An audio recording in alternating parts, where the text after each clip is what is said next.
Yo lo primero que quiero decir, y miro a la cámara y a quienes están mirando la grabación en otro momento y a todos los presentes, es que no se trata del seminario de extensión tal cual se cree.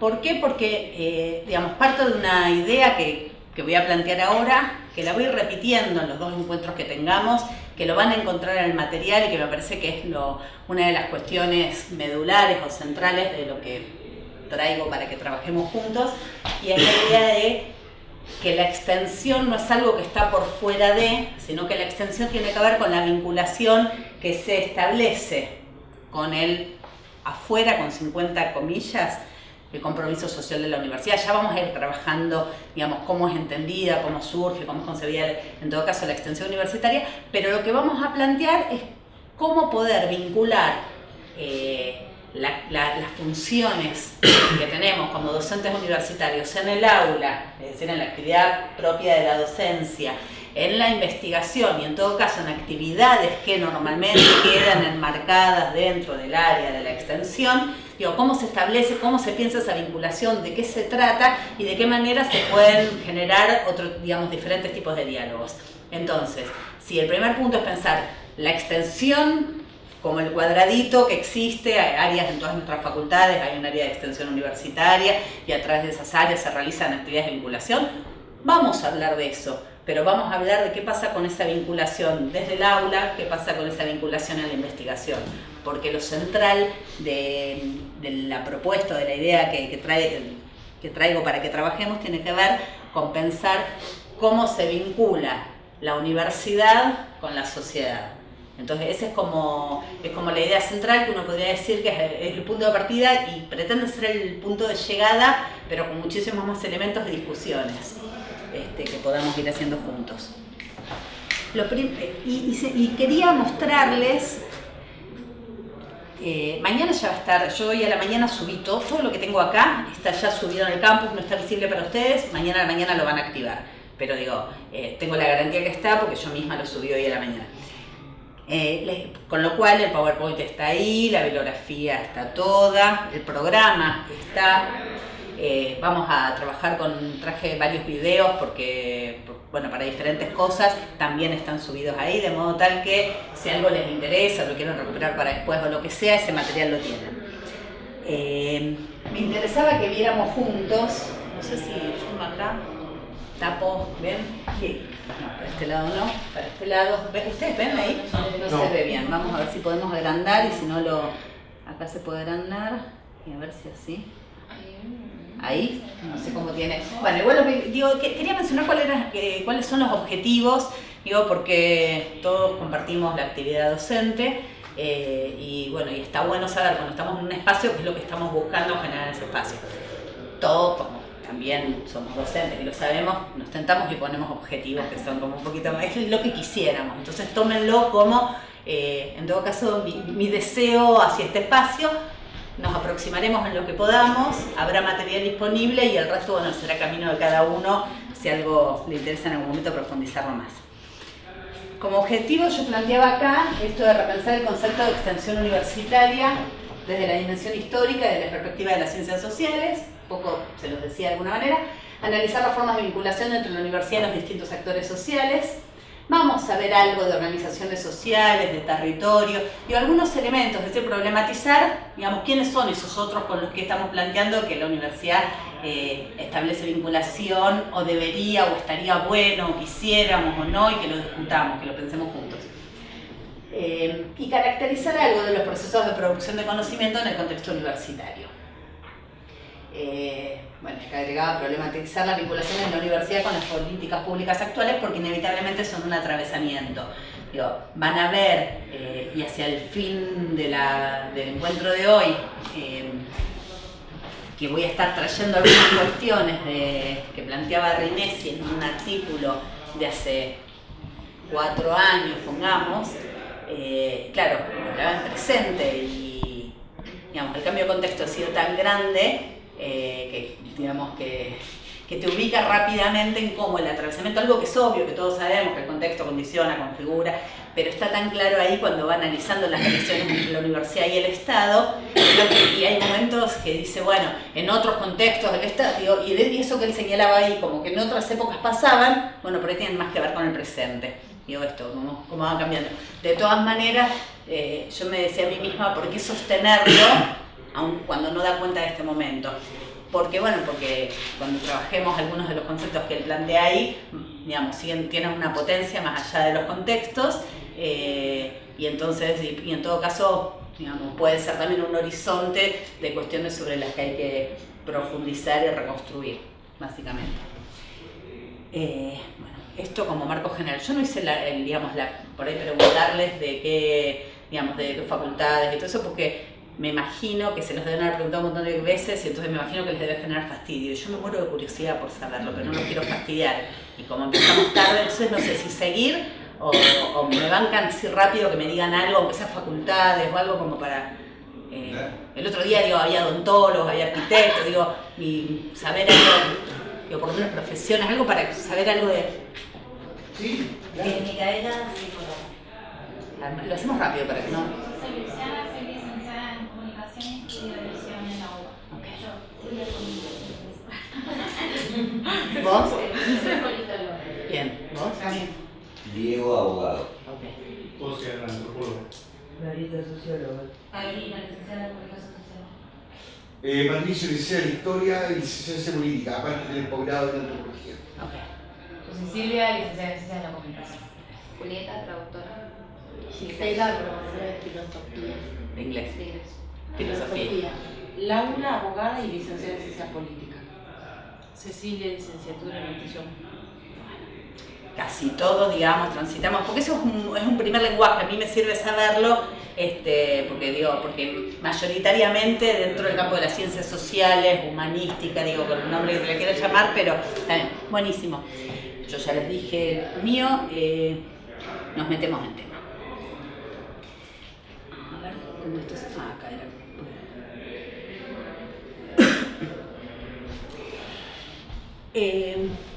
Yo estuve mirando algunos, no sé si todos, pero programas de seminarios que ya hicieron, porque también he sido y soy cursante de posgrado y a uno le molesta que llegue gente suelta que no sabe qué hizo uno, que por ahí repite, viene con lo mismo, nos preguntan, entonces como esa sensación la he experimentado un montón de veces, intento no reproducirlo. Pero entonces miré y lo tengo más o menos presente. Aún así, voy a entrar con algo que tengo entendido, por lo que estuve mirando, que trabajaron, que tiene que ver con la reforma del 18, etc. Pero vamos a entrar en clave del tema que nos encuentra a nosotros acá, que es poder situar algo del origen de las universidades, digamos, antes de la reforma, y poder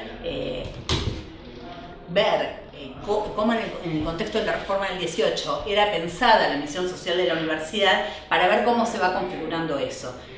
Le vamos a destinar un tiempo, yo les prometo que no nos vamos a quedar en el recorrido histórico y van a ver que lo hacemos, pero porque nos sirve para situar. Y luego de hacer eso, sí nos vamos a meter a ver diferentes definiciones, cómo distintas unidades académicas, distintas universidades argentinas y de Latinoamérica definen y conciben a la extensión universitaria, cómo la piensan. Porque la idea es poder ir analizando en esas formas en las que es enunciado cuáles son las concepciones, los supuestos que atraviesan o que están por detrás, o en algunos casos más explícitos. Y luego vamos a ver un material, un fragmento de una entrevista que recupera mucho de lo que vamos a estar hablando previamente, como para no seguir introduciendo como estoy haciendo hace 20 minutos. Bien.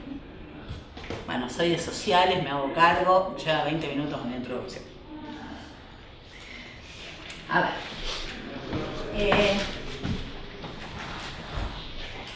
Sobre estas cuestiones, como les decía, vamos rápido. El tema es ir ubicando en qué momento en América Latina van apareciendo las primeras universidades. Y son 4 en América las primeras universidades. Aunque nos sirve para repasar, pero las que no hicimos todavía el trabajo de Ah, bueno, sí, me estoy parando arriba del... Sí, esto está, y además está desarrollado en uno de los textos que hace... ¿Cuál es el texto de Rines que vos dijiste? Después lo tenés en la bibliografía y después es una entrevista. Pero lo vemos hacia el final, pero cuando salimos... creo que es en el texto de Brunner y de Pitelli van a encontrar muchas de estas cuestiones y me parece que están bien recorridas. ¿Qué es lo que me interesaba, digamos, traer acá sobre la mesa? La cuestión esto del surgimiento de las universidades ligadas a la cuestión eclesial. Digo, yo sé que estoy diciendo cosas sobre las que ustedes ya lo tienen claro, lo han trabajado, pero me interesa ponerlo porque vayamos pensando la vinculación con el otro, el compromiso social, digo, cómo eso empezó a ser concebido cuando hay un origen que está vinculado a la Iglesia y fundamentalmente a la Iglesia católica. Fíjense, las 4 primeras universidades son del siglo XVI, ¿sí? La de Santo Domingo, México, Lima y la Nueva Granada, que es donde, digamos, hoy situamos a Colombia. En el siglo XVII aparecen 7 universidades, ahí aparece la de Córdoba, ¿no? Que sabemos que es la Universidad de Córdoba la Docta, la universidad más antigua en Argentina. Siglo XVIII y siglo XIX se crean, primero en el XVIII 4 universidades y en el XIX 2 más, en Chile, en Cuba, México, Nicaragua y Venezuela. Digo, cómo se van...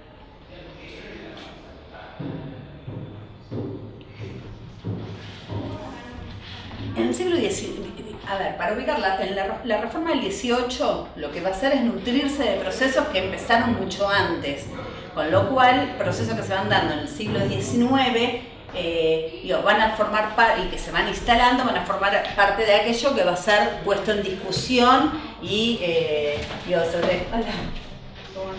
¿Qué pasa?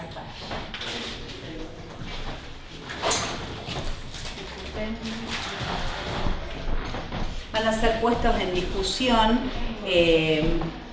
justamente para poder repensar el modelo de universidad. Y ahí, lo que plantean los historiadores es que hay 2, modelos universitarios que son como la referencia, que son la Universidad de Salamanca y el de Alcalá de Henares. La lógica con la que se configuran las universidades en el territorio latinoamericano, básicamente toman estos 2 modelos de universidades españolas.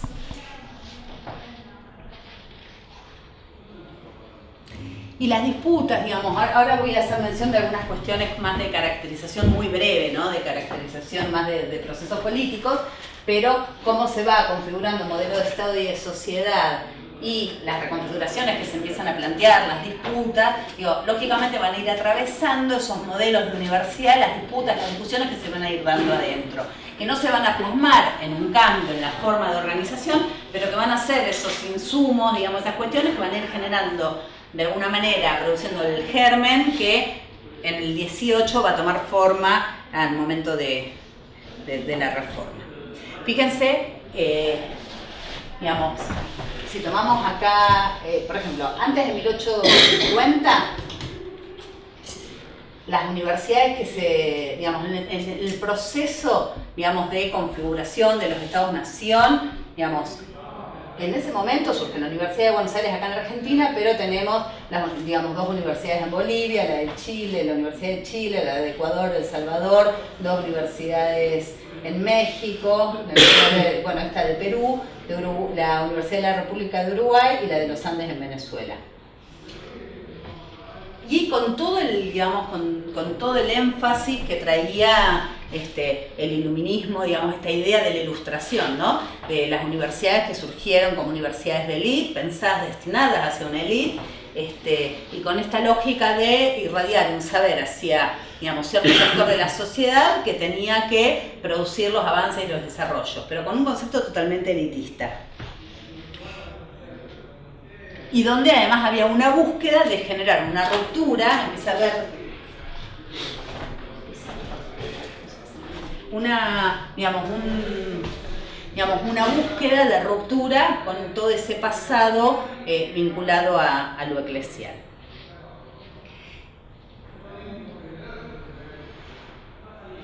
Nosotros tenemos que pensar que desde el origen de las universidades, por lo menos en digamos, en el modelo que se va instalando en América Latina, digamos, la idea de la autonomía universitaria, por ahí configurada de otra manera, ahora vamos a poner un poco en discusión para repensar, ¿no?, el concepto, o a qué alude el concepto de autonomía.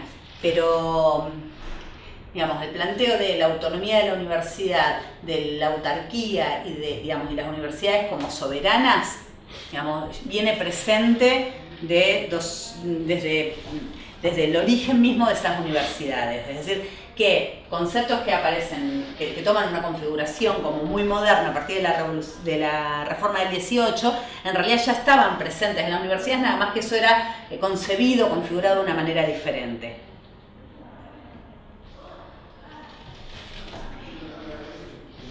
En esa búsqueda de ruptura con lo eclesial es donde aparece, digamos, en simultáneo a eso, donde se va construyendo el vínculo de las universidades con el Estado.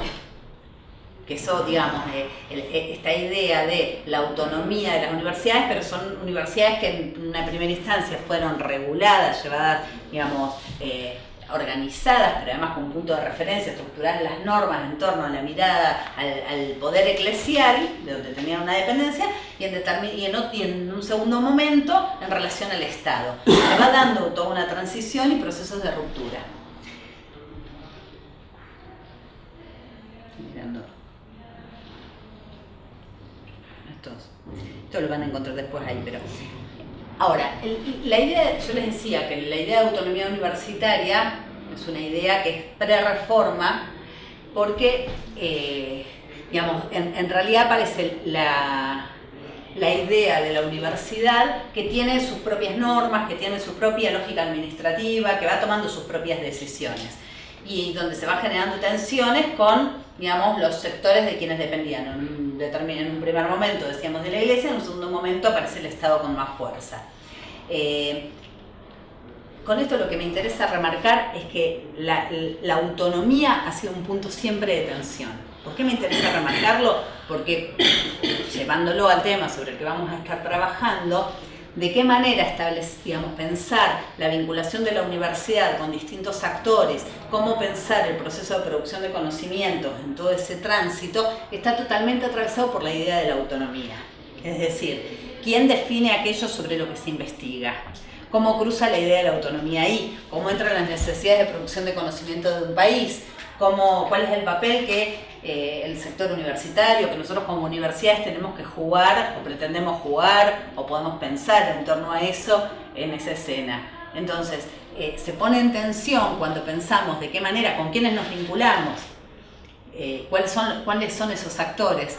Entonces, eso pone en tensión todo el tiempo una idea de autonomía que en todo caso es más liberal y que en todo caso uno podría decir, bueno, y ya nos vamos a meter más adelante con eso, bueno, autonomía de quién o de quiénes y con qué sentido y por qué.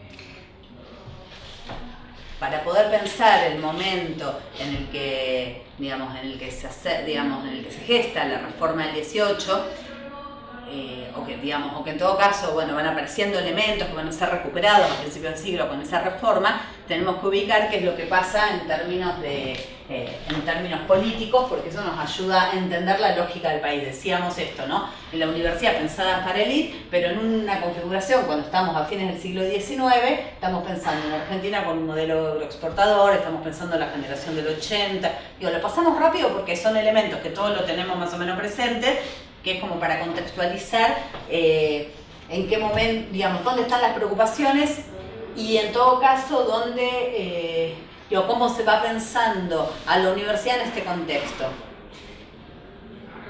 En esta época es un momento donde, además de que las universidades eran concebidas como un ámbito de élite, además los sectores oligárquicos se formaban en universidades de Europa, básicamente. O sea, ni siquiera en las universidades, había sectores que concurrían en las universidades que existían en el país, pero también había toda una mirada, porque el modelo europeo era lo que estaba presente, y había entonces, sobre todo en París, en algunas universidades de España, eran lugares de referencia para los sectores dominantes que iban, se formaban y volvían.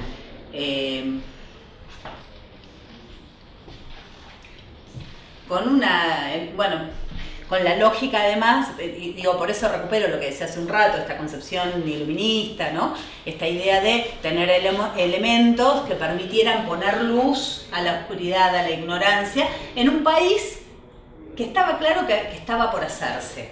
Ese era el planteo, ¿no? Esto lo tenemos todos presentes, ¿no? Entonces el lugar que ocupaba todas las masas migratorias, la necesidad de la preocupación que había en términos de irlas formando, digamos, de ir civilizando, esto entre comillas, a quienes venían a la barbarie, digamos, la civilización europea, ¿no?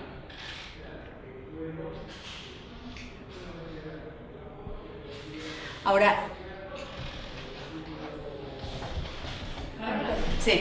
Pensando recién lo que hablábamos de las tensiones con la autonomía, justamente en esa concepción oligárquica y en esa universidad de Litnos, la autonomía no puede ser pensada en relación con esa barbarie, autonomía de esa barbarie, como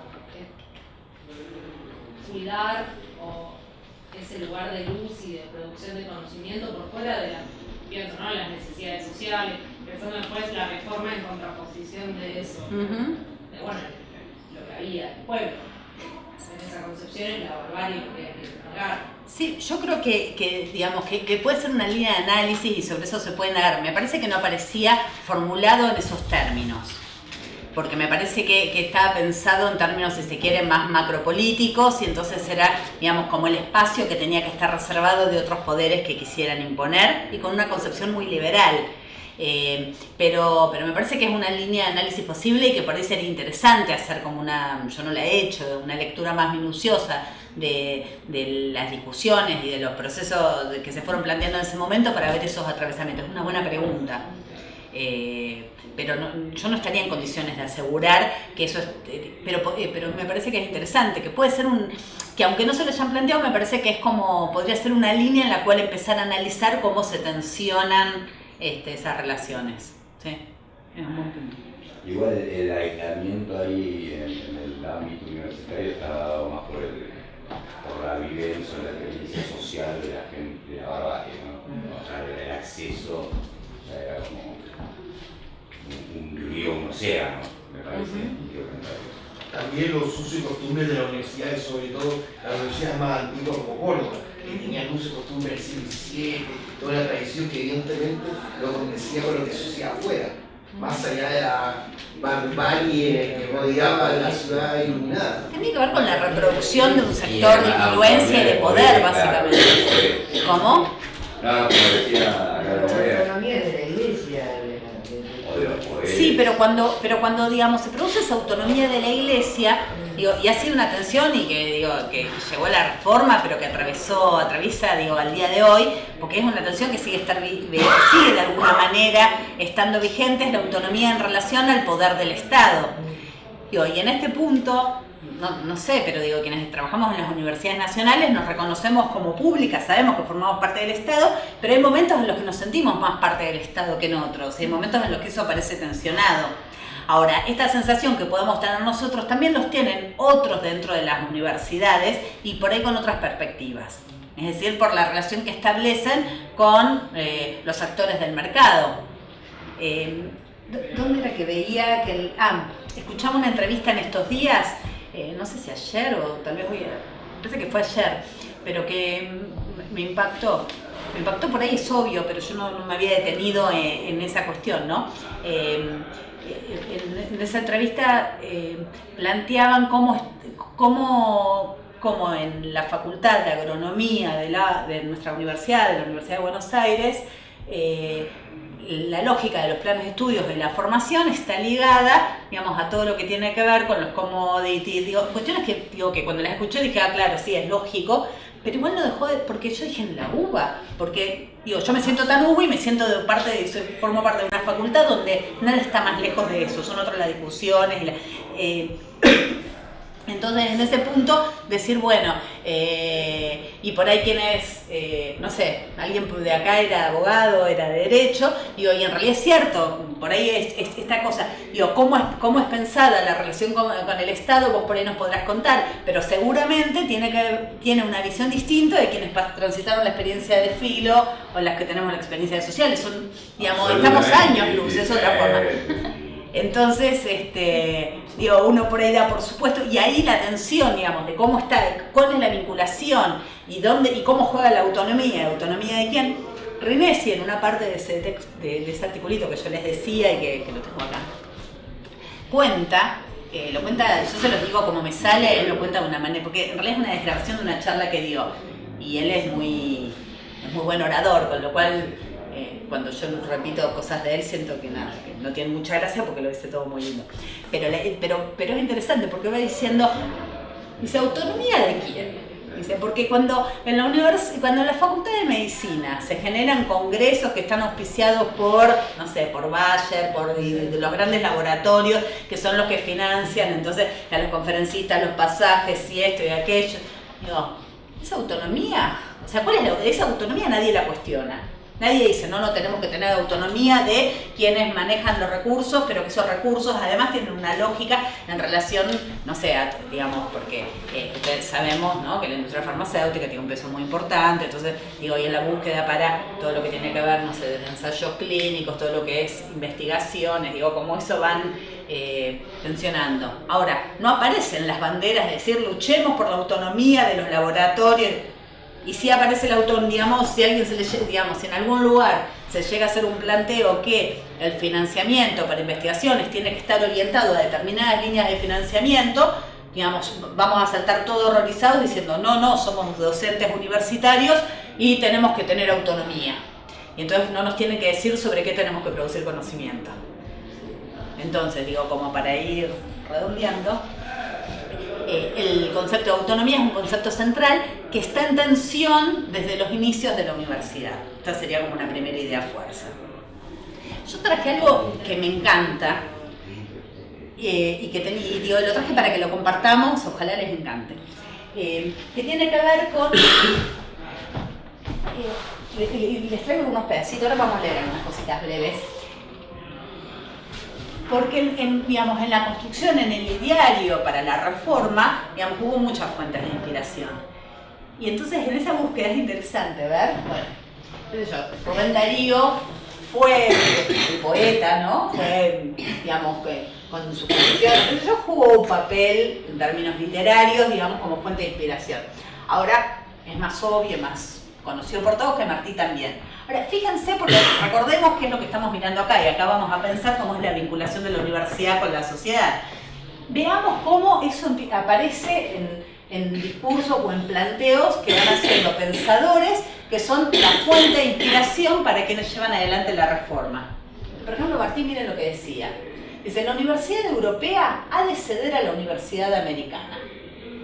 La historia de América, de los incas acá, ha de enseñarse al dedillo, aunque no se enseñe la de los arcontes de Grecia. Nuestra Grecia es preferible a la Grecia que no es nuestra. Nos es más necesaria. Los políticos nacionales han de reemplazar a los políticos exóticos. Injertes en nuestras repúblicas el mundo, pero el tronco ha de ser el de nuestras repúblicas.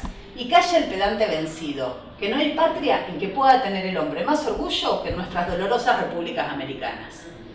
¿No? Esta idea de lo nacional, de lo propio, cómo aparece, y en esta idea, digamos, de poder, o sea, digo, de poder pensar una universidad americana, una universidad situada, parece, digo, en ese extracto de una manera muy clara. Bueno, ahí voy nombrando, esto ya les digo, el material, y van a tener cosas más desarrolladas en el material.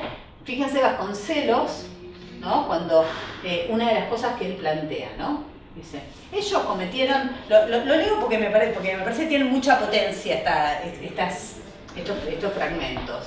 Dice, ellos cometieron el pecado de destruir esas razas, en tanto que nosotros las asimilamos, y esto nos da derechos nuevos y esperanzas de una misión sin precedente en la historia. En ella se prepara de esta suerte la trama, el múltiple y rico plasma de la humanidad futura. Pero ahora que se inicia una nueva fase de la historia, comencemos haciendo vida propia y ciencia propia. Si no se liberta primero el espíritu, jamás lograremos redimir la materia. Destacada influencia en la educación, bueno, él, digamos, va haciendo toda una, digamos, hace todo un, digamos, toda una invitación a la libertad de cátedra, bueno, a ir como dando elementos de discusión en torno, cuestionando las formas en las que estaban planteadas.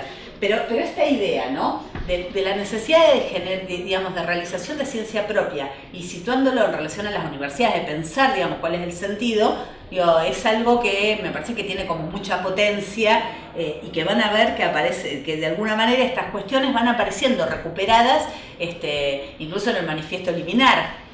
Y bueno, y además porque cuando se definen las funciones de la universidad, digamos, forman parte de dónde se van nutriendo. Bueno, ahí voy citando en algunos distintos textos, digamos, que van tomando. Fíjense, Manuel Ugarte, que tiene un montón de, digamos, que va haciendo todo un desarrollo de ideas y que desde los aportes, desde el socialismo, van planteando todo su llamamiento a la unidad latinoamericana y cuestionamientos al imperialismo norteamericano. Bueno, José Ingenieros, Leopoldo Lugones, que empezó siendo un joven progresista, digamos, y que ese Lugones joven y con las producciones que fue haciendo fueron un insumo para los idearios de la Reforma. Y es como parte, ¿no?, de esa generación. Es parte de esa generación, claro. Por eso, y era una referencia. Lo que pasa es que Lugones hace un recorrido distinto y además cumple la máxima digamos, que enuncia a la derecha, ¿no?, que dice que cuando plantean que para poder ser, digamos, de derecha tiene que haber pasado primero, vieron que hacen siempre el recorrido, que no se puede, digamos, ser plenamente conservador si no se fue de joven revolucionario. Bueno. Igual a mí me parecía como que la visión predominante era la de americanismo, o esta cuestión de la territorialidad, del territorio y como sacar, creo que es Lugones, que hace el payador, que quiere poner como, digamos, una oratoria, un verso propio, un payador, o sea, ver representado no en los poemas épicos de Homero y de Hesiodo, esa anti-tradición. Es que hay una búsqueda, pero sí, el recupero del latinoamericanismo, de descubrir el propio lenguaje. Pero fíjense que en estos tiempos, digo, en los años recientes, ¿no?, cuando se empezó a ponerse más en el tapete, algo que algunos lo sostuvieron a lo largo de su vida, una perspectiva más revisionista de la historia, y sin embargo, cuando vamos para atrás, la mirada sobre poder pensar la propia historia y las propias producciones desde lo más propio, tenía todo un recorrido. Nada más que eso quedó silenciado, quedó tapado, y en todo caso lo que vamos haciendo es, digamos, como corriendo los velos para poder descubrir eso. Digamos, evidentemente en esa tensión ganó la pulseada la perspectiva eurocéntrica, eso claramente. De hecho, digo, todos nosotros hemos sido formados en escuelas donde la historia que nos enseñaron era la historia mirada desde esa perspectiva, y donde estas otras perspectivas no han estado presentes y no han estado puestas en valor. Ahora, a mí lo que me resulta interesante es como poder ver la potencia que fueron teniendo distintos pensadores, poetas, digo, desde distintos lugares, entrando por la literatura, pero también entrando, digamos, por la vertiente más política, por distintos planos, con una mirada de poder recuperar lo propio, de poner en valor lo propio y decir, con esto tenemos que hacer algo, ¿no? Entonces, y que esto pueda ser tomado en ese ideario, en la concepción de hay que generar una universidad distinta, con una configuración de fuerzas diferentes y con una configuración de los propios actores planteadas en otros términos. Y uno dice, el año que viene se van a cumplir 100 años, y qué actual nos sigue quedando.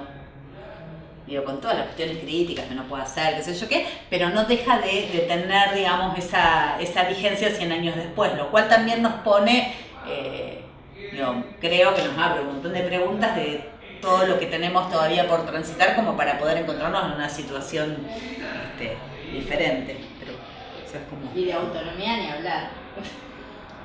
Y de autonomía, bueno. Yo les voy a... Bueno, les menciono esto y les voy a mostrar un videito breve, que es breve de verdad, breve de 3 minutos. Una vez se dice breve y son 17 y no terminamos. No, este es breve de lo breve. Pero antes de eso, bueno, fíjense que cuando uno repasa los puntos fundamentales que aparecen planteados en el documento de la reforma, ¿no? La autonomía universitaria, el cogobierno, libertad de cátedra, ¿verdad?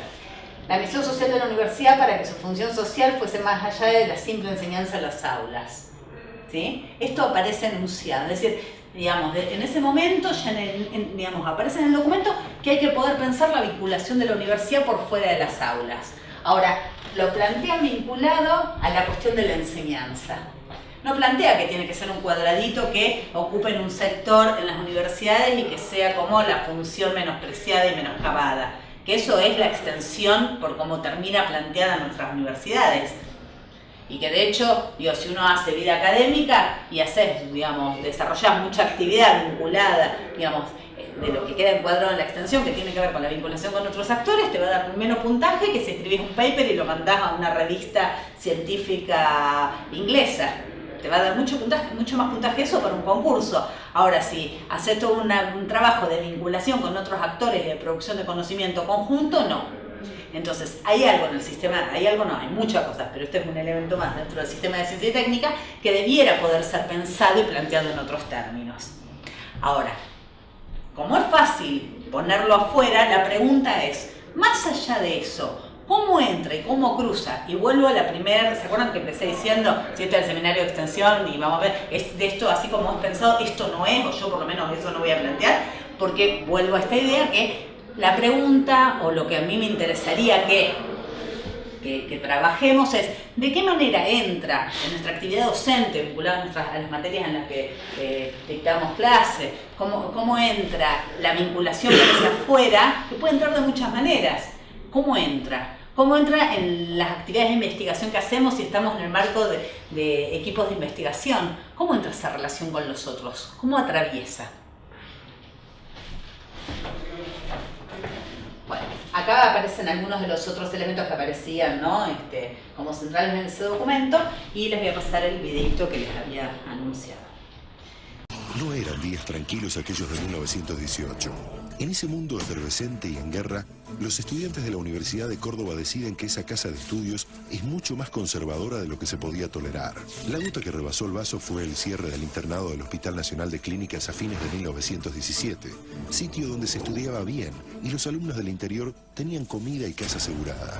Las protestas confluyen en la formación del Comité Pro Reforma, que declara la huelga ante el rechazo de todas sus iniciativas por parte del Consejo Superior. La universidad fue un caos, hasta que el 23 de agosto, el presidente Irigoyen envió como interventor al ministro de Instrucción Pública, José Salinas, para que pusiera en marcha las demandas de los estudiantes, autonomía, cogobierno y libertad de cátedra. En las elecciones de las carreras se van imponiendo los decanos favorables a la reforma. Sin embargo, a la hora de elegir al rector, la asamblea viola los acuerdos con los alumnos y elige a Antonio Nores, un candidato del conservadorismo ultracatólico. Los estudiantes irrumpen en el salón y declaran una nueva huelga. Nores asume en medio de protestas e incidentes y con la universidad llena de policías. La Federación Universitaria de Córdoba exige su renuncia y difunde el manifiesto liminar, que recoge la adhesión de estudiantes, obreros e intelectuales de todo el país. Córdoba se redime. Desde hoy, contamos para el país una vergüenza menos y una libertad más. Los dolores que quedan son las libertades que faltan. Finalmente, en julio de 1918, Nores renuncia al rectorado. Nacía una nueva universidad. Los principios de la reforma universitaria del 18 serán: la autonomía de las universidades respecto de los gobiernos, el gobierno compartido por profesores, graduados y estudiantes, la enseñanza libre y gratuita y la libertad de cátedra. La reforma del 18 se extendería como modelo a toda América Latina y sus valores siguen vigentes hasta el día de hoy. Cortito, de verdad.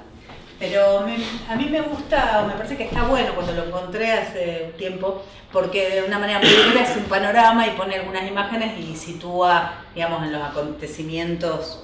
Entonces, por eso... Autonomía o autarquía lo llamaban, que es que la universidad sea sus propias instituciones. Sí, pero la autarquía Y tiene por más eso que ver con el soberana. gobierno que con... La autarquía tiene que ver con el cogobierno. Como que autonomía es en relación al gobierno y cogobierno es autarquía. Claro. Como otra forma de... Sí, y ¿Qué que... tenía como autonomía o autarquía de la universidad? No, pero está bien lo que está diciendo Mariela. Autónomo es en relación de que los rectores no los ponga el gobierno central o el gobierno provincial, según o en el caso de Córdoba, la iglesia, pero bueno, pensando en la Universidad de Buenos Aires o la de Tucumán que ya existían, la autarquía tiene que dar sus propias normas a través de la representación del claustro, que en un primer momento eran estudiantes y docentes nada más, y que el mismo proceso va a llevar a que esos estudiantes al momento de graduarse empiecen a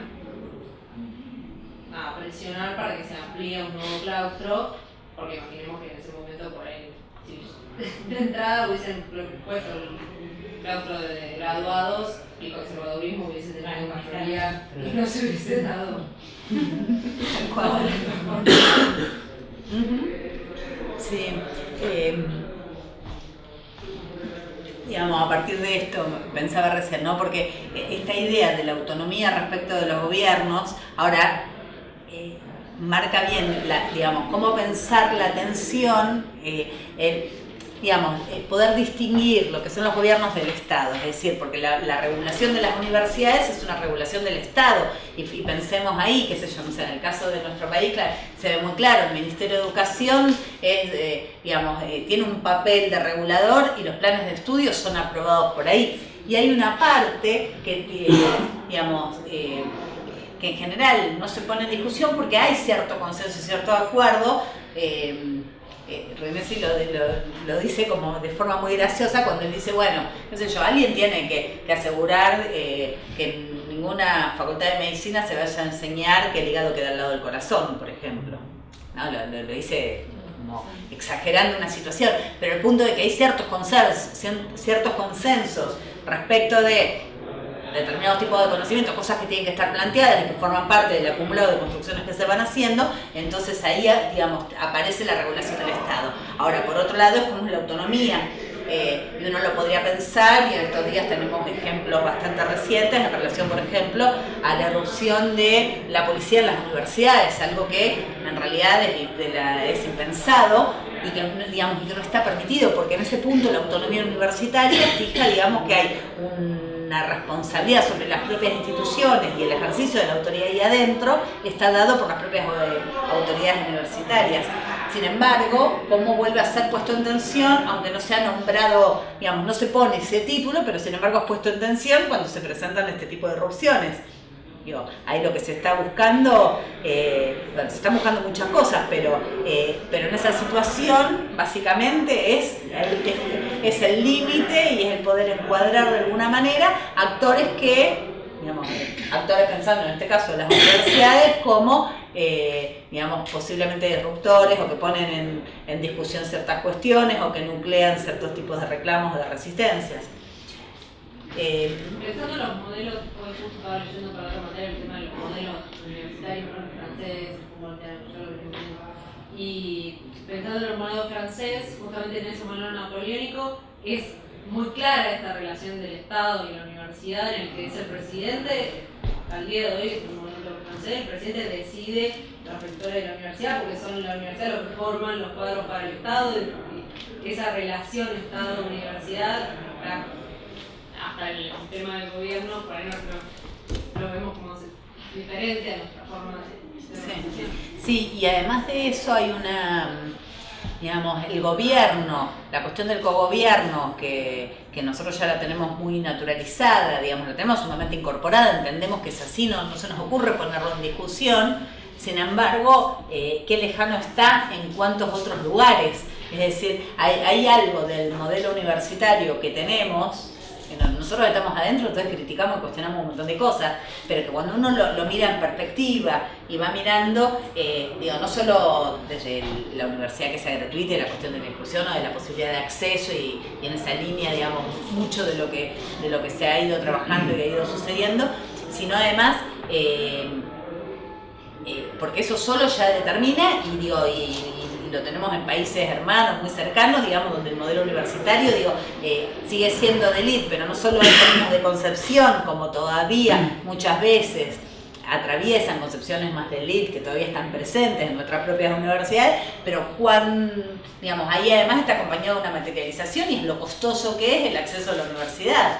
Entonces, de eso solo y con los modelos, digamos, con la lógica de organización que tienen, de ahí a pensar modelos de cogobierno queda lejísimos. El tema de cogobierno, en realidad, quiénes son los sujetos del cogobierno, porque cogobierno en el sentido que lo tenemos planteado nosotros, decía, pero sí. Bueno, pero hay una contradicción ahí en lo que vos nombrás como la extensión más allá del ámbito universitario, o sea, el cogobierno está limitado a los sujetos universitarios.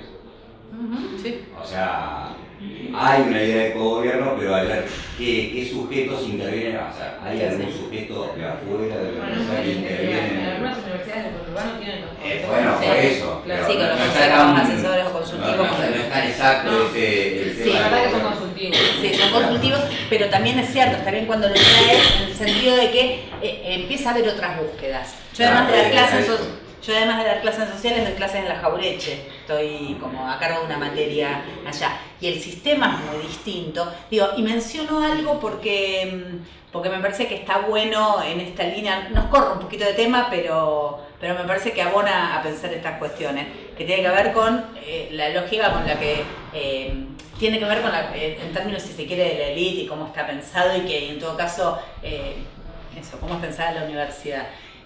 Nosotros en general todavía tenemos una lógica, una estructura de cátedras que además en la misma conformación plantea una cuestión de jerarquías, donde para la Universidad de Buenos Aires, para el rectorado, los profesores, que son los adjuntos, asociados o titulares, y el resto, los auxiliares, no existen. Es decir, y de hecho, cada facultad va viendo cómo resuelve la cuestión para las designaciones docentes de los ayudantes de primera y de los jefes de trabajos prácticos.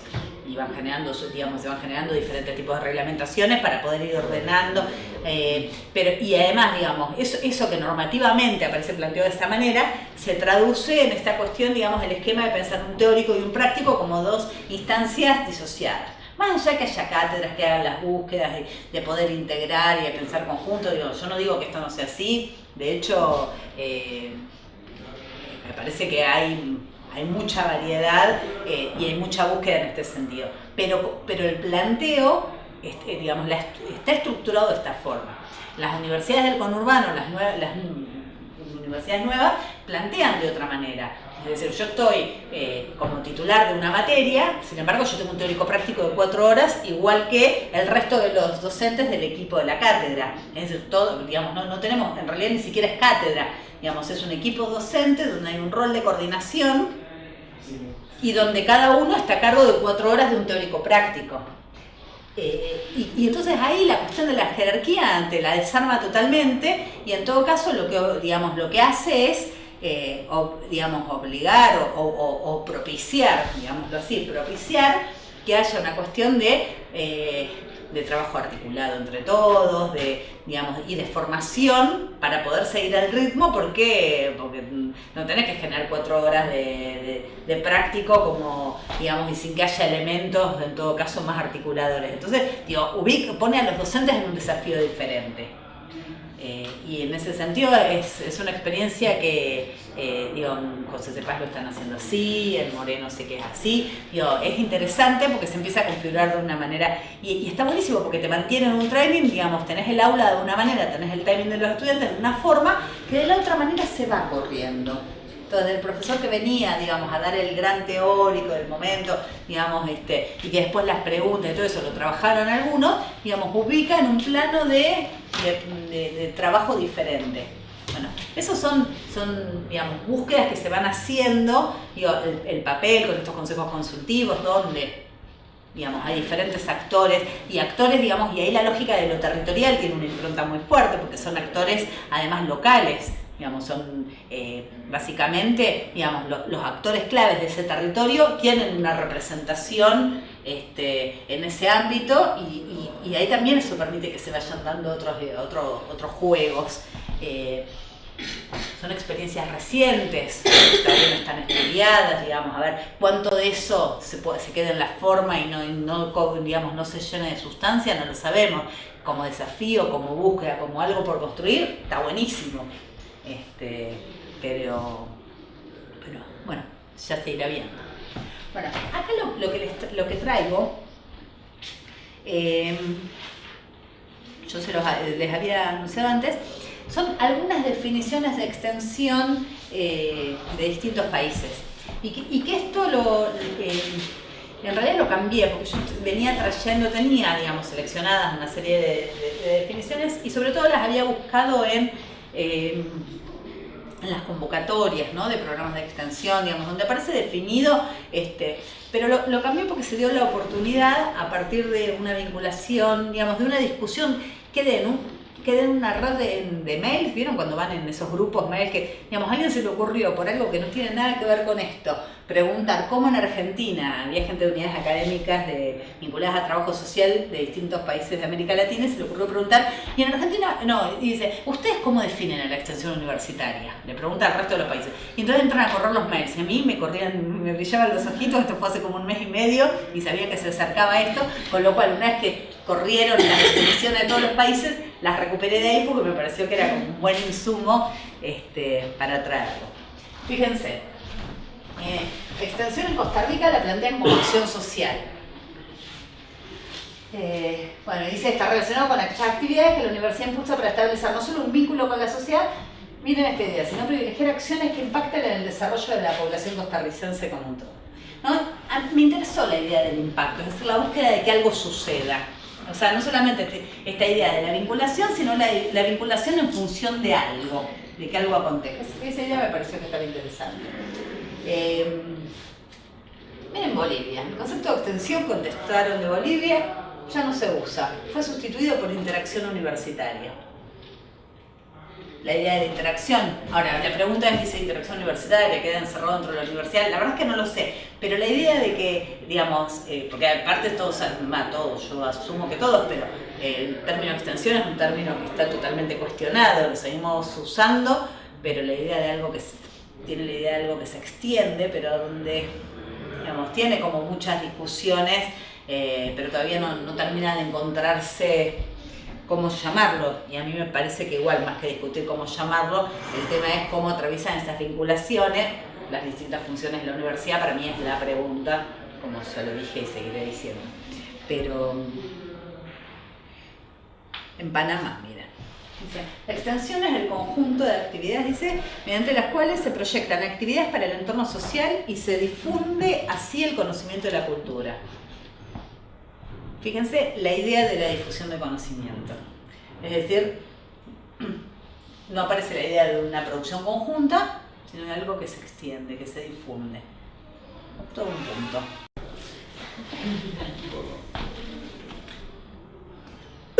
Bueno. Dice, la universidad aporta a la sociedad en forma crítica y creadora los resultados y logros de su investigación y docencia. Esto que vos decís, ¿no? O sea, el conocimiento está dentro de la universidad y eso permitirá, ¿no? ¿Te acuerdas? Colombia, esto en Antioquia, la Universidad de Antioquia, planteaban la extensión como una interacción permanente con todos los actores de la sociedad. Mediante diferentes formas se transfieren y comparten conocimientos para mejorar la calidad de vida de la ciudadanía y contribuir al desarrollo. Digo, hay algo de, digamos, del reconocimiento, de la propia producción de conocimiento, que yo no quisiera, digamos, que por esta cosa de pensar en los intercambios y esos vínculos, digamos, lo negáramos, porque hay hay una función, una tarea en eso, digamos, hay una responsabilidad. Digo, en términos de responsabilidad, me parece que hay un punto en el que si hacemos mucho deslizamiento puede ser complicado, porque en ese punto ubicamos a los distintos actores en el mismo plano de responsabilidad que quienes nos desempeñamos en el campo científico, tecnológico, tenemos nuestra propia función. Ahora, el tema es, en esos vínculos, digamos, ¿qué es lo que acontece? Digo, si lo que se piensa, lo que se produce, lo que se busca, parte de, digamos, de escuchar y de encontrar, digamos, cuáles son las vacancias de conocimiento para mejorar la sociedad, cuáles son los problemas sociales que requieren ser resueltos, cuáles son los problemas de distinta índole que tienen que ser pensados, digo, y esto no desde la propia perspectiva, sino desde lo que los mismos actores expresan, manifiestan, reclaman, demandan, exigen o aportan, pero reconociendo, si se quiere, un lugar diferencial por la propia tarea, es decir, y que no, digo, y en ese punto no está mal. Entonces digo, no toda idea de transferencia, más allá del término que utilicemos, a mí me parece que es complicado. El tema es cuando solo se piensa que el otro va a recibir aquello que es producido, digo, ahí es donde me parece que torna como más complicado, ¿no? Pero también en eso se me ocurre que se puede ver con esta idea de dejar de pensar en el docente que da la clase y los alumnos que solo escuchan. Sí. También, o sea, los estudiantes también serían parte, o no sé, se me ocurre en una primera instancia, de ese contexto social. Porque por algo se elige estudiar la carrera que se elige, y tenés como inquietud, y después estás pensando, o deberías estar pensando en cómo lo vas a aplicar prácticamente después. Sí. Entonces también, digo, los estudiantes dentro de la clase, Sí. también, si se les da el espacio, también pueden contribuir a traer lo de afuera, o la vinculación. O sea, no sé, se me ocurrió ahora que la vinculación no solamente con los actores que no están dentro de la universidad, sino también con los quienes no son investigadores, puede ser también. Sí. Sí. Bueno, a la hora de pensar esa vinculación en el aula, claro que esa es una puerta de entrada. Digo, me parece que ni debería, ni estaría bueno que quede solamente restringido ahí, ni eso queda por fuera, porque si se quiere ahí hay un gris. Van a ver que yo creo que está puesto, después les digo bien, no me acuerdo si está puesto para la tercera o para la cuarta clase, hay un video, en realidad hubo en un encuentro que se hizo hace 2 o 3 años, vino Judith Such, que es de la Universidad de la República de Uruguay. En realidad es un personaje interesante, ella es una ingeniera que después se doctoró en sociología. Y que tiene todo un recorrido, pero además con responsabilidades en cargos de gestión en las áreas de vinculación o de lo que es conocido como extensión universitaria ahí mismo en la Universidad de la República. Y ella, en una actividad que vino acá a Buenos Aires, hizo una presentación que está en YouTube, el video está puesto, pero después lo desgrabaron, qué sé yo, se ve que lo convirtió en artículo, pero en realidad se corresponde, entonces están los dos formatos, cosa que si lo quieren tener como material escrito, con la bibliografía, eso está como publicación, pero el video, digamos, lo hace muy ágil, dura 1 hora porque fue la conferencia que dio. Es sumamente interesante porque se mete con toda la cuestión de la relevancia y de la calidad de la producción de conocimiento en el ámbito universitario. Tiene una visión muy aguda, una visión crítica, es sumamente interesante. Y ella utiliza, y ahí lo menciona, un término que tiene vinculación con lo que vos decías, con algo de lo que vos mencionabas, por si me acordé. Ella habla, ¿qué dice? Bueno, en el ámbito académico, científico, hablamos todo el tiempo de los pares, ¿no? Toda la evaluación de pares, Dice, y los que no entran nunca son los impares. Entonces, hace todo un llamamiento a la incorporación de los impares para, porque dice, bueno, la relevancia y la calidad, si no está en relación a esos impares, ¿para qué no? Y hace todo un juego de palabras entre la paridad y la imparidad, pero que está muy buena y que, y que en realidad está dando cuenta de un montón de cosas. Si algo de este tema está planteado como una actividad para que lo miren, pero si además este tipo de discusiones les interesa, no se lo pierdan, porque está bueno de ver. A mí por lo menos me resulta sumamente interesante. Bueno, no sé qué dice. me fui a cualquier lado, pero salté, porque toqué fin, claro, es lógico. Funciona. Esperen, vamos a tratar, esto ya lo habíamos visto, acá. Bueno, recuperaba de un UNEX, no sé, yo lo recuperé en el 2013, no busqué en convocatorias posteriores porque más o menos se ajustan un poquito, pero van en la misma línea. Digo, ¿cómo aparecen los considerandos de una convocatoria de UNEX, ¿no? Esta idea. Y fíjense, uno de los considerandos decía, ¿no? Esto ¿Qué es un UNEX? Los UNEX es una línea de financiamiento, un programa que tiene la Universidad de Buenos Aires para financiar proyectos de extensión. ¿Sí? Entonces, cuando se larga la convocatoria, que se largan anualmente, digamos, en esa convocatoria donde se ponen las pautas, digamos, se ponen cuáles son las líneas y las condiciones, digamos, quiénes se pueden presentar. Bueno, ahí toda la cuestión de la jerarquía está atravesada, ¿no? Porque tiene que haber un profesor regular, regular, concursado, sí. No sé si ahora no están aceptando interinos, pero bueno, pero de todas maneras esta idea, digamos, además que se arman equipos con estudiantes para llevar adelante, entonces la idea es involucrar a los estudiantes. Bueno, los considerandos, fíjense cómo aparece planteado, ¿no? Dice que esta universidad continúa poniendo de manifiesto el interés por retomar el rol que esta social asigna y se recuperando la misión social que se expresa en la extensión universitaria como potencialidad de conocer, estudiar, intervenir con perspectiva interdisciplinaria en cuestiones de relevancia social. Digo, la idea de lo interdisciplinario me parece que es interesante que aparezca planteado, y la idea de la relevancia social. Otra discusión es quién define qué es, digamos, qué es lo que hace que algo sea relevante o no, ¿no? Esa es como otra discusión. Pero empezar a introducir la idea de que pueda haber cierta, digamos, relevancia, que haya temas que requieran, digamos, y además la idea de la intervención, es decir, no solamente, porque en general en las universidades nos aparece la cuestión del conocimiento, del estudio, pero la intervención a veces, digamos, no aparece enunciada con mucha fuerza. De hecho, en algunas de las definiciones que vimos anteriores hablan de la vinculación, pero no aparece enunciado, por lo menos, esta idea de la intervención en términos de acción, ¿no? En ese sentido. Después, dice en otra parte, dice que el objetivo debe ser titular profesionales de primer nivel, ¿verdad? Dice que debe fortalecer la formación de la conciencia social de sus estudiantes y docentes para que las necesidades de la comunidad sean tenidas en cuenta y exista el afán de resolverlas. Dice que esta universidad tiene consistencia en la capacidad instalada y en coincidencia con otros actores para abordar desde lo institucional y en coincidencia con otros actores el estudio y evaluación de problemas sociales de relevancia que permitan orientar la formulación de política pública en perspectiva de derechos humanos y sociales. Esta es otra idea. Esta es otra idea fuerza. Yo me paro ahí y tapo, ¿no? Es otra idea fuerza, que es la idea de pensar que aquello que en el marco de nuestras universidades produzcamos pueda ser un insumo para la toma de decisiones de políticas.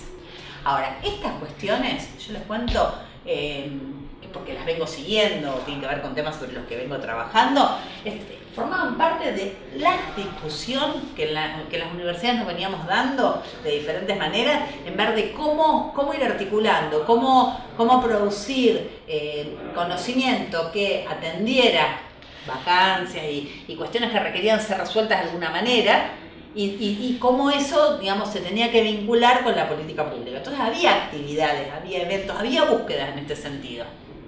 Y de golpe nos encontramos sin paritarias.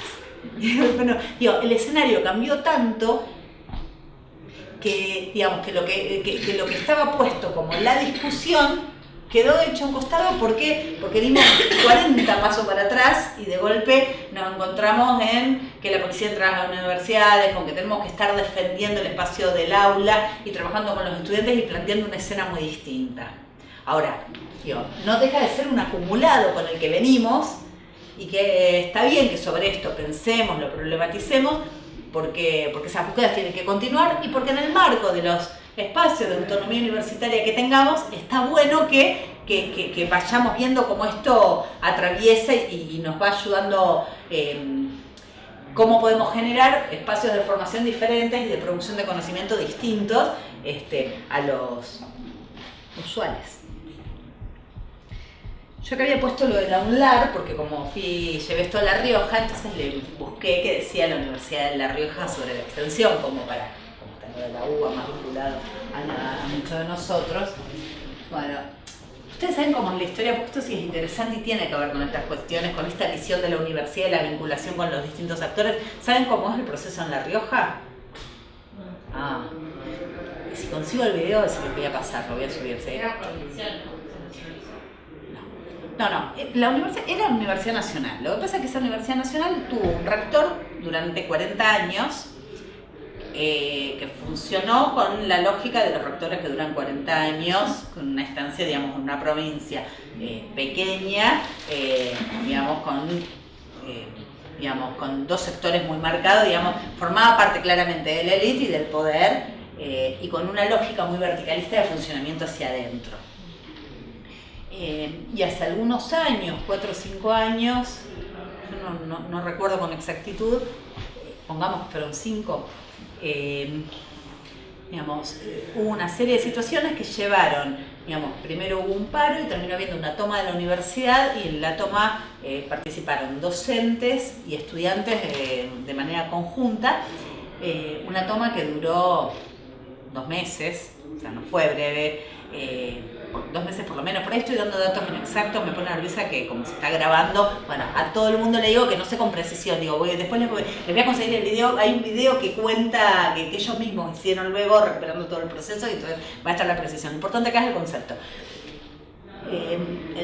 Cuando vi ese video, yo también me caí en la lágrima, porque era muy fuerte, porque vos veías donde está la universidad y la plaza principal y qué sé yo qué, y vos veías familias con el carrito, gente que no entró a la universidad y que no iba a entrar, porque ya tenía la vida, y que acompañando con carteles por la universidad pública. Y entonces donde te van contando los mismos actores cómo se habían organizado desde, para mantener la limpieza, para cocinar, generaron toda una instancia, un amor hacia lo público, pero muy fuerte, impresionante, ¿no? Porque esta idea de ver a sentirlo. Y en ese proceso de disputa logran, que caiga el rector, y la asamblea elige un nuevo rector, que era uno de los docentes que lideraba, toda la movida, que es un trabajador social. Que se llama Fabián Calderoni, que es el actual rector de la Universidad Nacional de La Rioja y que tienen elecciones a fines de este año. Entonces, y a partir de ese momento empezó un proceso de refundación de la universidad. Entonces, y es interesante porque no existía la extensión universitaria, no existía. Bueno, ¿cómo empezaron y se van empezando a vincular? Bueno, tienen una radio, tienen un canal de televisión. Yo que estudié, fui a dar clase para el Paddock hace poquito, hice toda la recorrida. Y aparece mucho la referencia en los docentes, los docentes que vienen hace más tiempo, diciendo, bueno, nosotros estamos y recién ahora nos vamos vinculando con otros actores, vamos pensando cuáles son las problemáticas más locales. Es sumamente... Y la gente de La Rioja me dijeron que está en el video, lo tengo que buscar, se lo encuentro, lo subo al campus para que lo tengan y se les da curiosidad, lo miran, pues era interesante. Pero bueno, esta idea de que esos esquemas, esas formas de funcionamiento de universidades que nosotros decimos que hace mucho, siguen todavía en algunos lugares, hasta hace muy poco, y tal vez en otros también continúan, teniendo vigencia algo de ese ordenamiento, y todavía hay disputas por dar, en términos de... Entonces ahí uno dice, bueno, en ese caso la autonomía de quién. ¿Cómo entra a pensar la autonomía en ese espacio? ¿Qué construcción? Cómo uno lo va significando en función del contexto y en función de los logros que se van teniendo, de los avances y de los distintos actores, cómo la van jugando. Bueno, y ellos ahí, fíjense cómo en esta etapa definen a la extensión, ¿no? Dice, generar espacios que den lugar a distintas voces para la reflexión y el debate entre la universidad y los actores comunitarios con base territorial. Dice, la Secretaría, ¿no?, con ese marco, lleva adelante este programa con la función principal de poner en valor la universidad pública y debatir un modelo universitario que proponga construir un conocimiento para la comunidad y con la comunidad. Siendo esta una función de la universidad, la extensión se constituye, dice, como herramienta transformadora del paradigma universitario, ya que dentro de nuestra sociedad la universidad influye no solo académicamente, sino social, cultural y deportivamente, con una fuente de incidencia, Fíjense cómo ahí aparecen un montón de elementos en relación a pensar el vínculo de la universidad con su entorno, con los diferentes... digamos, algo de lo que yo tenía previsto para ahora, que era trabajar algo del texto de Rinesi, lo que vamos a hacer es lo siguiente, no lo vamos a trabajar acá, algunas cosas se las fui contando, el texto de Rinesi no es largo y además fue una charla, yo les conté que fue una grabación, por lo tanto me tengo que parar acá porque me da mejor la luz, para que la cámara me... Entonces me paro.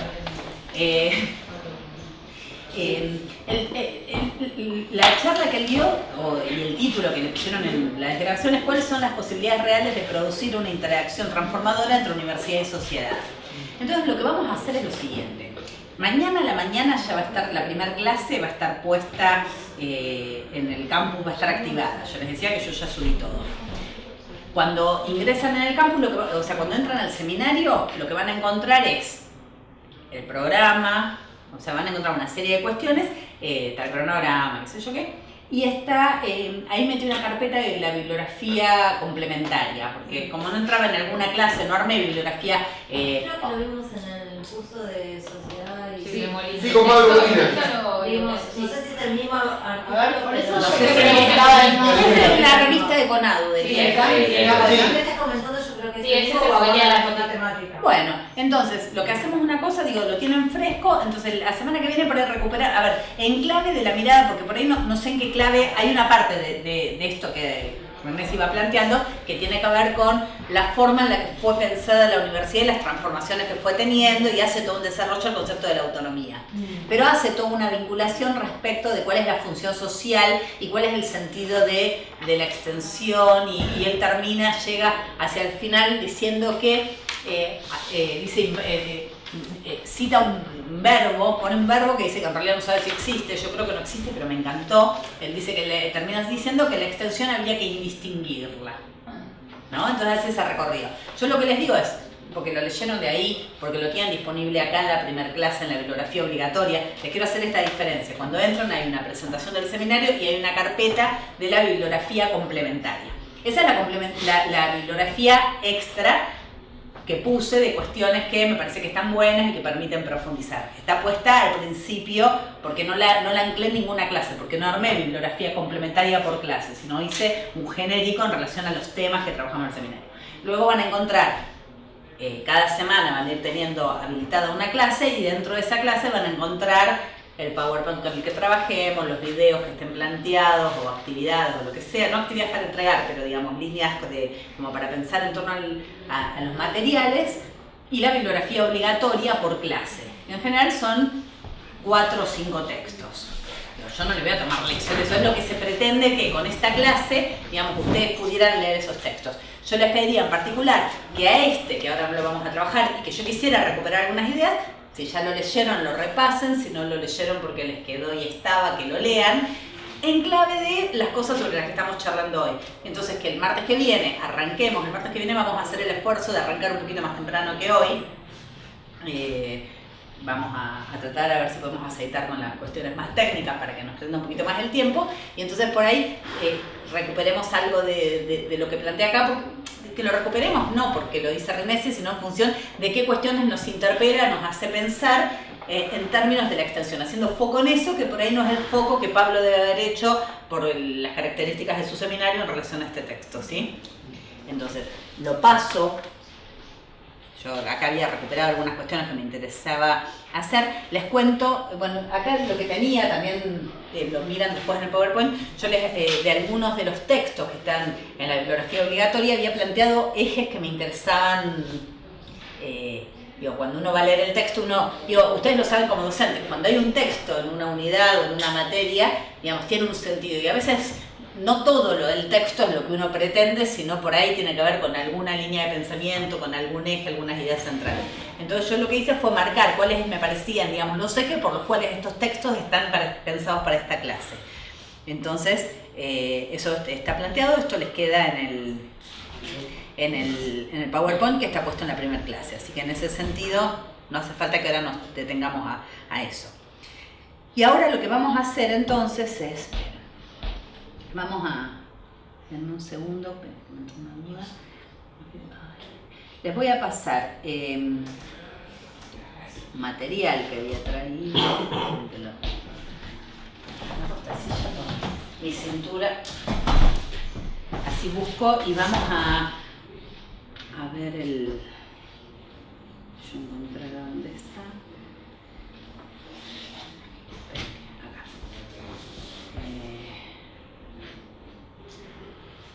No, recién discúlpenme esto que... Este equipo... porque no me lo está reconociendo. Por eso no lo veo.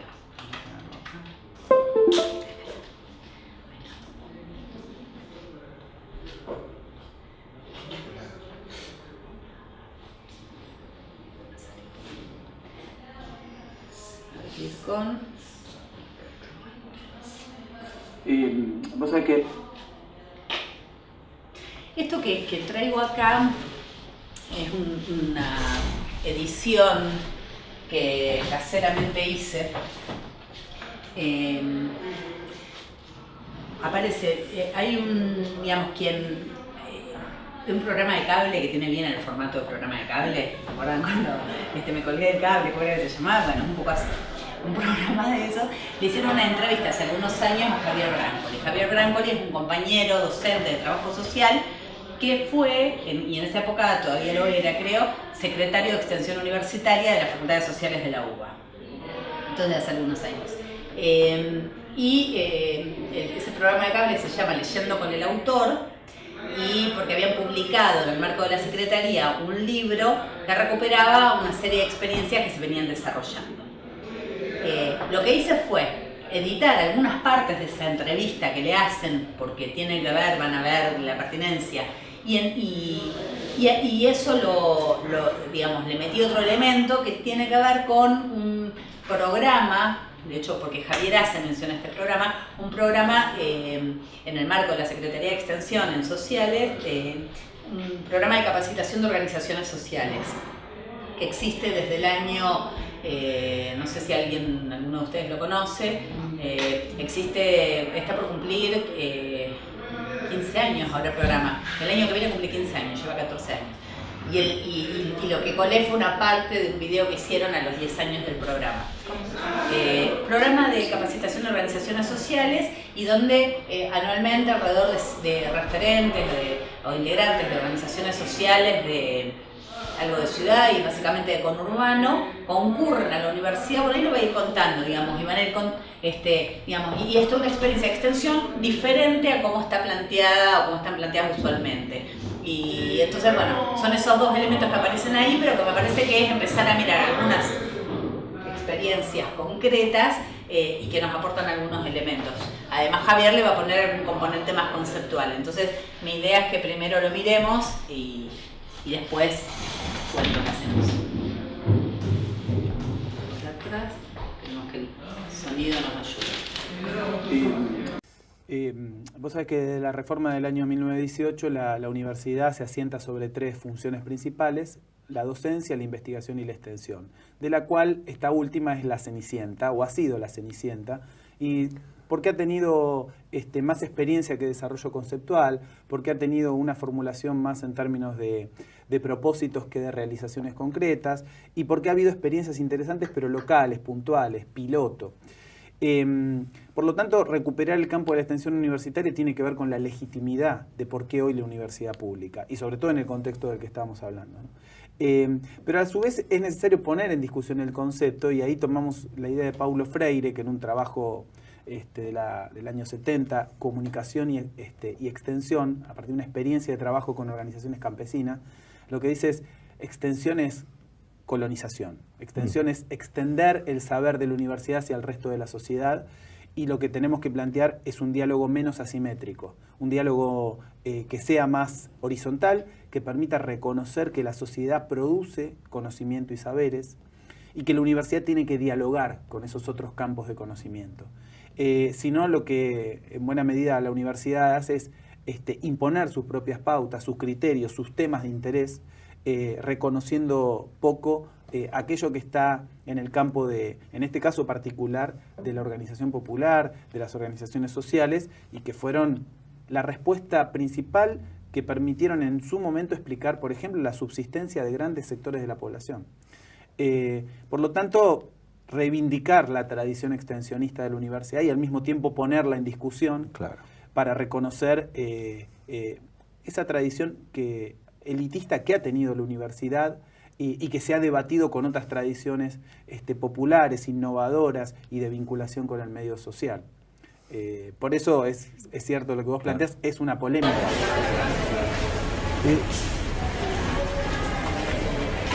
El programa de capacitación y fortalecimiento para organizaciones sociales y comunitarias depende de la Secretaría de Extensión de las Facultades Sociales y ofrece distinto tipo de cursos y de actividades, digamos. Por un lado están los cursos de formación que tratan de distintos temas. Uno es el curso general, donde se ven temas más de análisis político, contexto político, contexto económico. Otro curso es un curso nuevo que arrancamos este año, que es de planificación de proyectos, cómo diseñar un proyecto comunitario, cómo formularlo, cómo escribirlo, cómo pasar de una idea a un proyecto.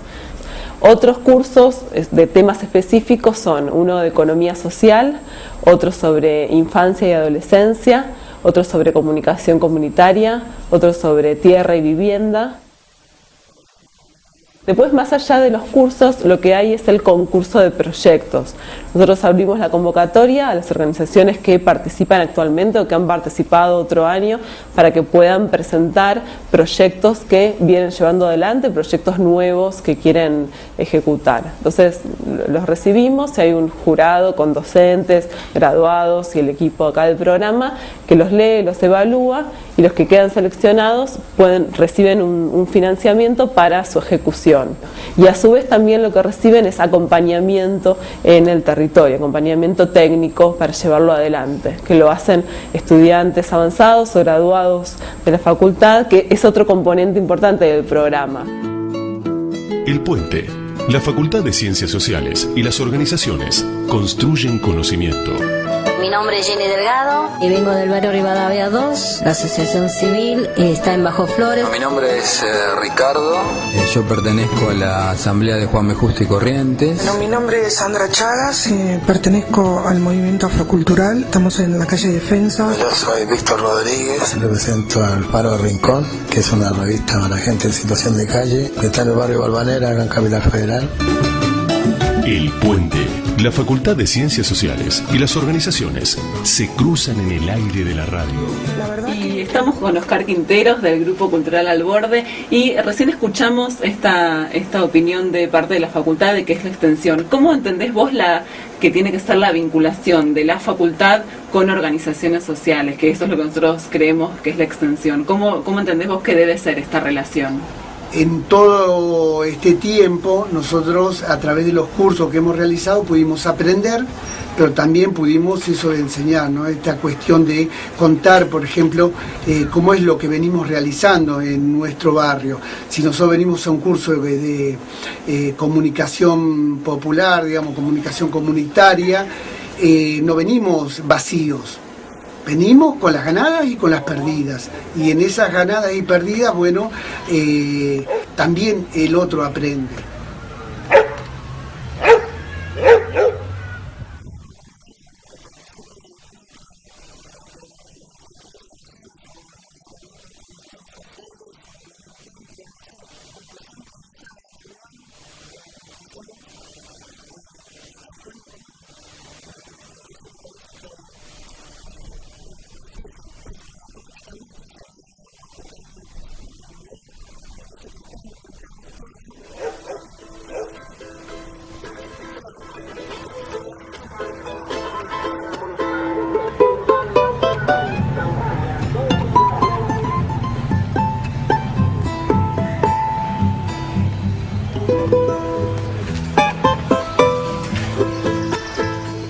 Y si eso se trata, de decir, bueno, tenemos el conocimiento de otros compañeros y compañeras, tenemos el conocimiento académico y que hay que aprovecharlo, porque no es una cosa como es el conocimiento académico es para el regodeo en charlas o para libros y no lo tiene que utilizar nadie, no, ese es el libro que por ahí resume una cantidad de conocimiento que lo necesitamos nosotros, los que queremos por ahí un poco, digamos, grandilocuente, cambiar el mundo. Nosotros decididamente no hacemos el borde porque estamos jugando, porque jugamos, digamos, como la plastilina que nos sirve para la pavada. No, intentamos, a veces nos sale mejor, a veces peor.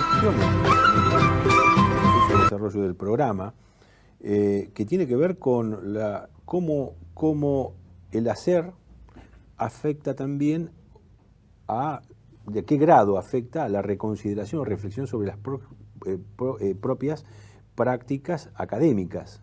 Es decir, cómo esto de alguna manera rebotó dentro de la facultad. Es decir, hay de alguna manera un cuestionamiento entre las varias interpelaciones que hay acá al concepto de intervención, ¿no es cierto? Es decir, esto en la facultad también se reflexiona sobre cómo debe intervenirse, entre comillas, en el plano de lo social. Bueno, sí, vos sabés que la madre de todas las onceras, decía Jaureche, es civilización o barbarie. Y dentro de la universidad esto también está presente. Y aquellas disciplinas, yo provengo del trabajo social, compañeros de otros campos, que han dedicado su tiempo y esfuerzo para pensar en estos temas, en esta tarea que implica vincular la producción de conocimiento con demandas, expectativas, problemáticas sociales, ha tendido a estar menos reconocido que la hegemonía central de la ciencia que ha estado vinculada a la investigación, ¿no? Uno eso lo puede evaluar en los concursos, en las becas, en las oportunidades de financiamiento, en donde digamos, el estatus de la ciencia está dada por la producción científica. Y por supuesto que esto es absolutamente real y necesario, pero ha estado subvalorado, menos apreciada la tarea en donde estos conocimientos, sobre todo en el campo de las ciencias sociales, encuentran una legitimidad y reconocimiento por el resto de la sociedad, ¿no? Comentábamos antes del programa, hay algo en las ciencias sociales del perro que se muerde la cola, ¿no? Es decir, de encontrar el último rulo de la formulación teórica más reciente, y a veces con mucha dificultad para poder vincular esa producción con otros lenguajes, con otras prácticas, con otras preguntas, con lo que algún epistemólogo hablaría del contexto de descubrimiento, es decir, en qué momento se producen las preguntas a partir de las cuales se genera la investigación. Yo creo que estas experiencias, no la única, podemos encontrar otras muy interesantes en la Facultad de Filosofía y Letras, en la Facultad de Ciencias Exactas, donde esta vinculación con el medio social y productivo, ¿sí?, el campo del trabajo, el campo de las organizaciones, el campo de los medios de comunicación, generan preguntas, generan temas que luego pueden ser retomados y deben ser retomados por la institución académica. Uno diría que hay un campo en construcción que es Federico Schuster, que es el decano que llevó adelante, que fue el que nos acompañó para llevar adelante este programa, plantea que es necesario desarrollar una epistemología de la intervención social, y que este es un campo en donde hay más experiencias realizadas que un desarrollo conceptual que las acompañe. ¿Qué les pareció? Me parece que por ahí estaría bueno con qué lo asociamos, si hay algo que nos motiva, nos hace pensar algo, lo queremos discutir. La experiencia que tengo en el trabajo de extensión que hemos trabajado en la cátedra, la verdad que han sido importantes en el sentido de la vuelta, ¿no? Lo que por un lado, no es lo mismo hacer un seminario y un curso con alumnos de la facultad que programar un taller con organizaciones sociales o organizaciones que se dedican a determinada temática. Y la verdad que ha sido, a pesar de que algunas ya llevan de hace muchos años, es como que me quedaron algunas cuestiones grabadas de haber aprendido de este intercambio, ¿no? Interesante, muy interesante. Yo fui ayudante, alumna, docente. Porque se hace una convocatoria a estudiantes. ¿Como docente lo hiciste o como docente estudiante? Claro, se hace una convocatoria y se les certifica la participación y juegan un rol en el programa. No sabía que para mi concurso es muy importante ese papelito que hice con esa experiencia cuando era estudiante, y fue la primera vez, o quizás ahí me despertó algo que al día de hoy pienso docente, que fue ver el cambio de rol de los docentes que participan en el programa, que hay algunos que habían sido docentes míos, y verlos en un lugar totalmente distinto frente a las organizaciones sociales. Era como, esta es la misma persona que me dio clase a mí, y ver ese cambio fue, que por eso hablábamos la otra vuelta con Verónica, de que no era lo mismo que el público, ese otro que estaba ahí, interpelaba de una manera a ese docente que lo hacía ponerse en un lugar distinto. Que hoy por ahí lo pensamos, bueno, que los estudiantes son siempre diferentes sujetos y que uno tiene que pensar en quién está del otro lado, pero ahí me pareció totalmente explícito, como grandes docentes, no digo que fueran malos cuando fueron mis docentes y eran buenos, o sea, Rubén Dri, yo lo tuve, escuché un teórico de Rubén Dri y de Hegel, que era algo súper difícil y un teórico hermoso y que me hizo poder entender Hegel.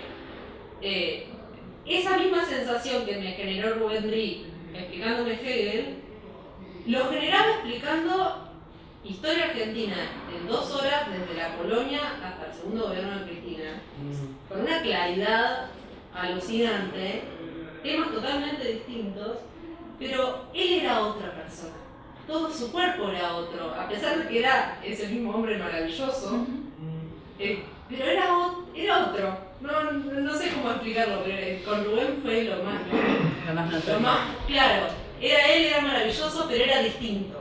Una particularidad que tiene el programa es que sobre los distintos cursos que además se van definiendo, hay un consejo consultivo que lo integran las mismas organizaciones, hay todo un proceso de elecciones, con los años han ido generando distintas instancias y entonces van recuperando qué tipo de demandas y en función de eso por ahí van variando, hay cursos que antes estaban y que ahora no están, van variando la programación. Y se convoca no al ayudante de primera, que le das más tarea, o sea, da Washington, cuando hablan de comunicación lo da Washington Uranga, es decir, se convoca a los profesores, si se quiere, más valorados o con mucho recorrido, se los convoca y además, y participan, y además piden participar, quieren, entonces, y de alguna manera también es pensar que cuando la universidad o en nuestra facultad genera un espacio de encuentro con las organizaciones, pone toda la carne en el asador, en el sentido de que por ahí quienes vienen con un mayor recorrido y con un montón de herramientas son quienes son convocados a participar ahí. Pero es interesante esto de cómo, también en términos de, porque primero me generaba ruido, no sabía dónde ibas en esta cuestión, pero está bien, es cómo nos interpela el encuentro con otros que son otros, que se configuran otro tipo de relaciones. No, pero más que asociarlo a la práctica docente, lo asocio a la práctica profesional. O sea, me veo como profesional actuando. Ahí, esto tiene que ver con lo que quiero ser, con lo que quise ser, o más allá de lo bien o malo, de la importancia que tenga, En nuestro caso, fue producto de un proyecto de la propia cátedra, varios proyectos de la propia cátedra, no de la universidad, no de la facultad, pero sí el nuestro era trabajar con las organizaciones sociales, la verdad que es riquísimo. Todavía, a pesar del tiempo, seguimos sacándole jugo a estas cuestiones, además de mantener el contacto con algunas organizaciones. Ahora, una posibilidad, y está bueno esto que vos estás contando, una posibilidad es esto, que como cátedra tomar la decisión de generar algún tipo de experiencia y por ahí eso mismo después se puede ir alojando en convocatorias o lo que sea. A mí escuchando eso, lo surgía como pregunta, pero pregunta como disparador para que pensemos, ¿qué otras maneras les parece, además de esa que es una y que por ahí es como la que más rápidamente nos podemos imaginar y además hay experiencias concretas que la atraen en este sentido, ¿de qué otra manera les parece que esa vinculación con los otros puede aparecer, si pensamos la extensión con una lógica más transversal y no como un área encapsulada en sí misma, pero ¿de qué manera puede aparecer en la actividad docente eso y en el aula? ¿Qué otras formas se lo pueden imaginar? No, iba a contar una experiencia donde bueno, por ahí la pregunta surgía desde otro lugar. En la cátedra donde estoy, que es una cátedra que forma parte de una materia del profesorado de psicología de la UBA, lo que se hace, hay un programa de extensión funcionando y lo que se empezó a armar son talleres, ¿sí?, que se organizan con contenidos en función de demandas que surgen en colegios, ¿sí?, en escuelas estatales de nivel medio. Entonces, de acuerdo a una problemática que surge ahí, se convocan esas escuelas. Al principio eran las escuelas, que era muy desorganizado, y ahora se convocan las escuelas a la Facultad de Psicología y se organiza el tratamiento de algún tema específico, pero que surja a partir de las instituciones.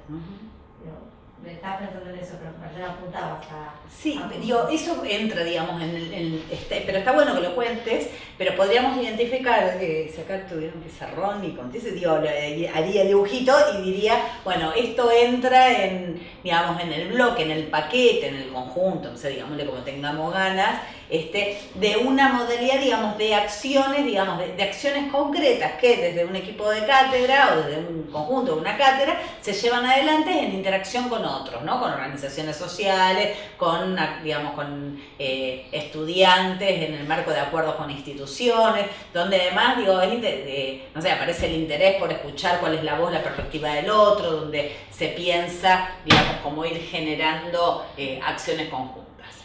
Esto es una cuestión. Yo quiero que nos corramos un segundo de esas experiencias y que pensemos juntos si hay otras formas, si se nos pueden ocurrir otras maneras de pensar la vinculación con las organizaciones, no sé si con las organizaciones, pero digo, con los actores no académicos, con los actores sociales que no son, digamos, el docente en el aula y los estudiantes, digamos. ¿Cómo entra la sociedad en el aula? Eso es lo que pregunto. ¿De qué otra forma se les ocurre, si se les ocurre, si les parece que es posible, digo, lo pongo en discusión, esto? Y a través de estrategias didácticas indirectas. ¿Qué sería? Como los casos, no me acuerdo el nombre ahora, los casos basados en problemas, ¿sí? Donde en realidad se toma algún planteo que se construye con los alumnos y se hace una intervención. A veces el problema tiene que ver con la comunidad y se trabaja con los alumnos en una posición de investigadores. Está bien, vos estás trayendo una metodología y decís, bueno, una posibilidad es con determinado tipo de metodología, a partir de situaciones concretas, ponerlas en discusión. Ok, esa es una forma. Convenio con las organizaciones sociales, por ejemplo. A mí me parece como que tienen que existir políticas públicas que desarrollen un acercamiento de distintos sectores, o sea, donde no esté el Ministerio de Educación como que fuera un espacio, de seguridad otro espacio, sino atravesar para que se produzca el intercambio y de ese intercambio el enriquecimiento por el bien común, que es lo que en definitiva como ciudadanos todos queremos, creo yo, porque tengo una visión buena de la humanidad. Pero me está dejando eso, es una escala. Yo pregunto el aula, cuando en la materia de ustedes, cuando entran en, digamos, en la materia de ustedes o puede ser en otra materia, pero porque por ahí hay casos, digo, no se aplica de forma lineal y directa en todos los casos. Pero pregunto, en el aula, ¿hay otras formas en las que puede entrar el vínculo, digamos, con la sociedad? Digo, para que lo pensemos, porque a mí me parece que hay otra forma, entonces, pero no sé. Que todos somos seres sociales, entre la sociedad está en el contexto, vos no podés Claro, todos somos sujetos sociales y estamos en coyunturas sociales cotidianas, o sea, uno puede pensar que el estudiante no es un ser ajeno, tiene experiencia cotidiana, en su barrio, en su día cotidiana. Sí, eso es la realidad, pero la forma de organización institucional de la universidad son paquetes de... Claro, es otra cosa. Pero mi pregunta es en el aula. Estoy diciendo, nosotros como docentes universitarios, ¿de qué manera se nos ocurre, si es posible, porque lo quiero poner en discusión, que entre la vinculación con la sociedad en nuestra aula? Y no saliendo del aula. Puede ser saliendo. O sea, haciendo de eso. Claro. si no lo está tirando. Ahora, por ejemplo, no sé. Esperen, porque estaba ella, la corté porque se habían puesto a hablar ahí. Digo, no sé si hay algo de lo que ustedes estaban intercambiando que no tienen que plantear y después vamos con ella. Y después vamos con vos. Yo no negaba lo de él y ni él negaba lo mío. No, para nada. Llegaba en esa conversación. Se complementaban. Llegábamos a poder decir que para poder problematizar lo que yo decía, hay que poder pararse en la práctica desde lo que él está diciendo, que es pararse de nuestra práctica, siendo conscientes en algún punto, de que esos estudiantes están atravesados por el vínculo social. Claro. Desde ahí parar nuestra propia práctica. Efectivamente, y como hay que generar las preguntas pertinentes, o sea, tú no podés pensar en términos que estáis con marcianos, estáis con estudiantes que tienen una relación social determinada. Claro, tienes que pensarla de dónde tú también te vas como profesor. Pero evidentemente, primero, tomando en cuenta la institucionalidad y todo cómo está formada la universidad y tu única interacción dentro del aula es con los estudiantes, por lo menos practicar. Ya veremos qué camino toma, qué relación toma, cómo tú lo encaras como profesor, cómo tú te planteas como profesor y cómo también los estudiantes se plantean para ti. Esa es una cuestión que tienes que tomar en cuenta también. O sea, porque uno tampoco se va a dar en la edad magisterial, yo soy, ustedes díganme qué pasa y yo les puedo solucionar. No, tenés ahí ese momento y tú tienes que sentarte a escuchar. Y aprender también. Porque tú tampoco le das clase a entes inanimados, ¿no? Le das a personas que tienen, tal vez no tienen para comer, tal vez andan con la plata justa, tal vez son padres, tal vez son trabajadores, y evidentemente, o sea, tú no puedes abstraer el entorno social. Y eso tal vez es un error que a veces tomamos como profesores, que no tomamos en cuenta, que nosotros tenemos una lectura de la sociedad, pero a veces no nos dejamos hacer leer la sociedad, no nos dejamos a entender la sociedad, porque a veces es muy fácil adentrarse en la universidad, y dentro de las dinámicas, la discusión y las metadiscusiones que tenemos, pero también una vez tiene que salirse de esa correa marfil y sentarse a escuchar. Y yo creo que tal vez, como cuando he dado clases presenciales, ahora hay clases virtuales, pero cuando he dado clases presenciales, un momento para dar la clase, cuéntenme, ¿qué pasa? Bueno, ahí hay una estrategia. Claro, bien. Ahí aparece, exactamente. Vos ibas a decir algo. No, yo como que me resulta difícil pensarlo dentro del aula que entre lo que no está ahí, entonces pensaba, bueno, salir del aula, justamente, o sea, se me vino a la cabeza cuando...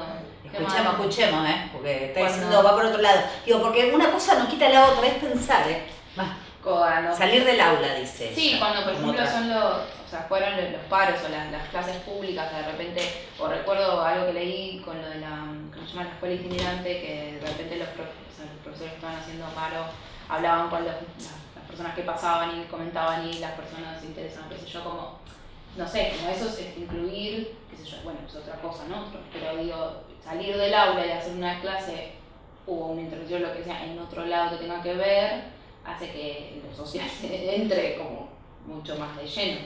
Eso, igual lo que dice Patricia también, como tener quizás, o sea, no sé, espacios de reflexión constructiva, creativa, claro. Vos ibas a decir algo. No sé, por ejemplo, en el mes de abril, que es el día cuando damos políticas de salud, coincide en abril, en el primer cuatrimestre, con el Día Internacional de Salud y convocamos a los chicos que van a ir a la puerta del ministerio a putear al ministerio. Es una manera bastante empírica de... Bastante concreta. Era una acción concreta. Claro. Sí, otro. Yo puedo mencionar un caso que conozco, que por ejemplo en la Universidad de San Martín hay un programa en contra de la violencia de género y de prevención de la violencia de género en el marco de la universidad. Entonces la carrera de sociología aportó, o sea, en vinculación a alguna docente, información sobre la población universitaria, digamos, se hicieron relevamientos. Eso puede ser un método de evaluación o de trabajo práctico en cualquier materia de metodología de la investigación, por ejemplo, en vinculación con el programa de la universidad. Ese tipo de cosas existen, por ejemplo. De alguna manera, las cosas que fueron surgiendo acá, fíjense cómo remiten a diferentes planos y que en realidad no, digo, por ahí no todos aplican en todos los casos, ni es para todos los momentos, pero digamos, yo lo primero que diría, y ahora hago una especie de síntesis de las cosas que fueron apareciendo, es Lo primero es que hay algo que tiene que ver con la perspectiva, con la mirada, que de alguna manera vos, todos lo dijeron, vos lo transmitías con mucho énfasis. En esta cuestión de pensar que, así, digamos, en líneas generales, ¿no? Pero con los diferentes temas que podamos trabajar, con las diferentes, poder pensarlas como construcciones, como producciones sociales y pensar que eso, digamos, desde algún lugar interroga, involucra, interpela a actores sociales, a sujetos sociales. Entonces, hay algo que tiene que ver con la perspectiva y con el enfoque. No es lo mismo pensar el aula aislada del mundo y el gran saber que se produce ahí, que entender que ese saber, digamos, o eso que acontece ahí forma parte de una producción y que hay algo de que eso dialoga con el contexto, con la historia o con lo que sea. Entonces hay una parte que empieza a entrar desde la perspectiva.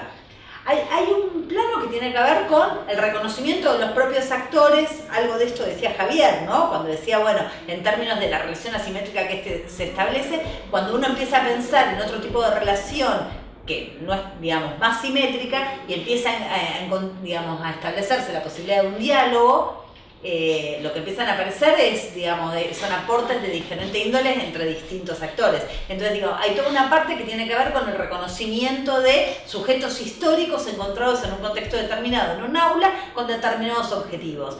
Y ahí también aparece algo, digamos, de eso que se es, digamos, más allá del encuentro en el aula misma. Me acordé de algo que pasó, yo doy lectocomprensión en inglés, ¿no? Entonces trabajamos sobre textos de las ciencias sociales en inglés. Y me estoy pensando cómo podría hacer para hacer eso. Y una vez pasó que estábamos hablando de un texto que era sobre la despenalización sí o no de la droga en Inglaterra, con nada que ver. Y justo entra un chico al aula a repartir los volantes de una granja de recuperación. Yo le pregunté a los alumnos si lo dejaba pasar, me dijeron que sí. Y bueno, y una alumna le pregunta, che, estamos hablando de este tema, ¿vos qué pensás? Y como lo hizo, o sea, totalmente fuera de mi, o sea, no lo hice yo, quiero decir. En forma espontánea. Claro, espontánea, se dio y fue re interesante porque el chico se puso a hablar, se sintió primero, uy, qué pregunta, y después como dijo, bueno, sí tengo ganas de hablar y empezó a contar, bueno, su historia, qué sé yo, y aportó un montón de, que tenía que ver con el tema, pero no sé, como fue re interesante y algo que se dio así como espontáneo, por ejemplo. Pero bueno, como dar ese espacio también. Sí, no sé si hasta la elección misma de los textos, digamos, las temáticas que involucran, uno podría decir, son maneras de ir entrando digamos, pero no lo sé, digo, vos sos digamos, que sabés. Sí. Pero está bien, pero hay algo que está bueno esto que vos decís, digamos, hay algo que tiene que ver con la oportunidad, el poder captar la oportunidad, interesante la reacción del estudiante, que en ese momento, se le ocurrió generar el espacio. Entonces hay algo de lo que sucede ahí adentro. También está, digamos, esto, ¿no? La posibilidad de que de manera intencional y por ahí cuando uno lo puede vincular, que no en todos los casos se da, en el tuyo seguramente no da, en aquel caso o en el otro que mencionaban, digamos, eso está planteado, esta cuestión de poder pensar algún tipo de articulación y de vinculación con digamos, con otros actores que desarrollan tareas, con quienes se puedan en forma asociada, digamos, realizar en conjunto tareas donde no hay que perder de vista el objetivo académico, porque en la universidad el objetivo académico tiene un lugar de centralidad. Entonces, pero digamos, en la formación de los estudiantes, poder ir pensando actividades de esta índole también es interesante y también suma. Y había aparecido la otra situación que vos habías traído, que tenía que ver más con, recién no pensé, se me fue. No, es la articulación entre algunas materias de la carrera de Sociología con un programa de en contra de la violencia de género y prevención de la violencia en el marco de la universidad. Claro, digamos, aprovechar, digamos, en la búsqueda de las acciones que la misma universidad va generando, viendo de qué manera. El punto es, sobre esto se pueden desarrollar un montón de acciones o podría hacerse ninguna, porque perfectamente, cada una de las asignaturas o los espacios donde tu clase podría haber salido perfecto sin digamos, la irrupción de ese muchacho ni la propuesta del estudiante y hubiera tenido su objetivo en sí mismo. Ahora, seguramente algo de lo que sucedió ahí, a vos te quedó como un hecho significativo y movió desde algún otro lugar y aportó otros elementos. Como instancia de aprendizaje para que los estudiantes de debe haber sido algo mucho más interesante. Y para el muchacho que entró, digamos, la cuestión de ser interpelado, pero no desde el cuestionamiento, no desde la estigmatización, sino desde un lugar de reconocimiento por un propio saber, seguramente ya eso fue una intervención. Alfredo Carballeda aseguraría que eso es un tipo de intervención. Entonces, en ese punto también... Sí, porque de repente, perdón que sí, sí. pero de repente esa persona que simplemente estaba ahí con el objetivo de repartir un volante y no sé, una monedita, qué sé yo, de repente dio una clase, digamos, o dio una breve presentación sobre algo que ninguno de los que estábamos ahí con todo nuestro conocimiento podría haber lo dado. podrían haber planteado. Bueno, como para ir cerrando, dos cuestiones. Una, circulen la hoja con los presentes y completemos después los nombres. Se fueron dos compañeras de quienes se fueron, si ustedes lo saben, si no se lo saben. Y antes de cerrar hoy, si la máquina me prende, se me apagó. Bueno, pero la máquina decidió que terminemos, creo. Porque no está enchufada y se murió, ¿no? Bueno. No está, no sé, le fue la batería a la notebook, nunca se enchufó y estaba en la zapatilla. Les quería pasar una última cosa que dura 3 minutos y que me parecía que era un buen cierre. No me ponga esa cara de sufrimiento. Pero para si ya sé, y si lo mira después por internet, pero déjeme a mí que la cierre bien. Sea libre. Que no. Ponga cara de sufrimiento, está bien. Y yo que soy libre le digo que no me ponga cara de sufrimiento.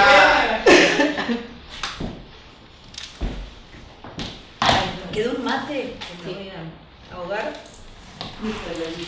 ¿La hoja qué pasa? Acá. La hoja. Pasión impaciente, che. ¿Cómo se llama el texto de Raquel Castro Novo? No me acuerdo, pero mañana hacia atrás ya está. Yo ya lo subí todo, mañana lo habilitan. Sí. No me acuerdo el nombre. No me prende. Bueno, nada, no se los voy a mostrar nada. Era un videito muy corto. Traigo estas cosas porque me parece, porque fíjense, es otra manera de irrumpir otras voces. Digo, este también es un recurso para irrumpir otras voces. Digo, yo podría contarles, Javier Branco y sostiene, y hacerlo. Digo, no solo es más aburrido, y permite que la atención circule de otra manera, sino porque a veces hay otros que si ya dijeron las cosas tan lindas o de una manera tan redonda, porque uno... Pero es la manera también de ir metiendo, de hacer jugar otras voces, otras miradas, otros actores, por ejemplo, en un espacio de aula. Eso no es la extensión, está claro, o el sentido de la vinculación, pero digamos, en términos de buscar formas de que entren diferentes perspectivas y diferentes miradas y anclajes con el afuera, a veces es un mecanismo. Este era un videíto muy breve, que lo tienen puesto en la primera clase, me voy a la luz para que no me reten. Acá está, que es en la Universidad de la República generó creo que es de hace 1 o 2 años, una cátedra de, no me acuerdo del nombre, pero es como si fuera de vinculación, territorio y organizaciones, algo por el estilo. Y ahí, digamos, alguien que viene trabajando en todos estos temas de lo que nosotros llamamos la extensión universitaria o las formas de vinculación dentro de la Universidad de la República, que es este docente que se llama de apellido Tomasino, le hacen una nota ahí del canal de televisión diciendo, bueno, cuéntenos qué es esta cátedra. Entonces el tipo cuenta, de parado, o sea, por eso es breve, digamos, cuál es el sentido y cuál es la idea. Y es interesante escucharlo. Van a ver el video, entonces me parecía que era como un buen cierre, como recuperar esa voz donde él va diciendo, bueno, ¿por qué la búsqueda y generar un espacio que articule a los diferentes tipos de saberes y propone una forma de que eso se traduzca en hechos concretos? Pero bueno, lo van a tener puesto ahí, los videos están numerados, el 1 es el de la reforma, el 2 es el que vimos y el 3, que era el tercero que tenía, es este cortito que nos llegamos a ver. Si tienen ganas, pueden y quieren, mírenlo que van a ver que está bueno. Y lo que sí les pido que le echen en algún momento una mirada a lo de Rinesi, con eso nos encontramos la semana que viene. Y lo que voy a hacer para la semana que viene, en vez de, lo resolví mentalmente ahora hace un ratito, en vez de meternos con la segunda clase en forma, como quedan puestas ahí, voy a recuperar algo de las otras clases digamos, de algunas ideas centrales como para que eso nos dé la posibilidad del intercambio. Y en todo caso, digamos, después más linealmente tienen el desarrollo. Pero como para que en algunas de las discusiones, porque parte de las discusiones más interesantes están hacia el final. Entonces voy a ver si adelanto algo de eso, porque me parece que está bueno, y el resto lo pueden ir recorriendo. Y bueno, y la semana que viene les cuento cómo cuando se cumplan las 4 clases, 2 presenciales, 2 virtuales, digamos, cuál va a ser la producción que se les va a pedir para la aprobación de este seminario, que pensé, la consigna, se la cuento la semana que viene, para que a ver si se pueden ir, pero sí les adelanto que la consigna está pensada para que a su vez sea un insumo para el trabajo final de todo, el PADOC, y básicamente para que sea un insumo para el armado de sus concursos docentes en el momento que concursen. Entonces la idea es que sea bien sinérgico. Eso como para que resulte un poquito más alentador. Bueno, nos vemos la semana que viene.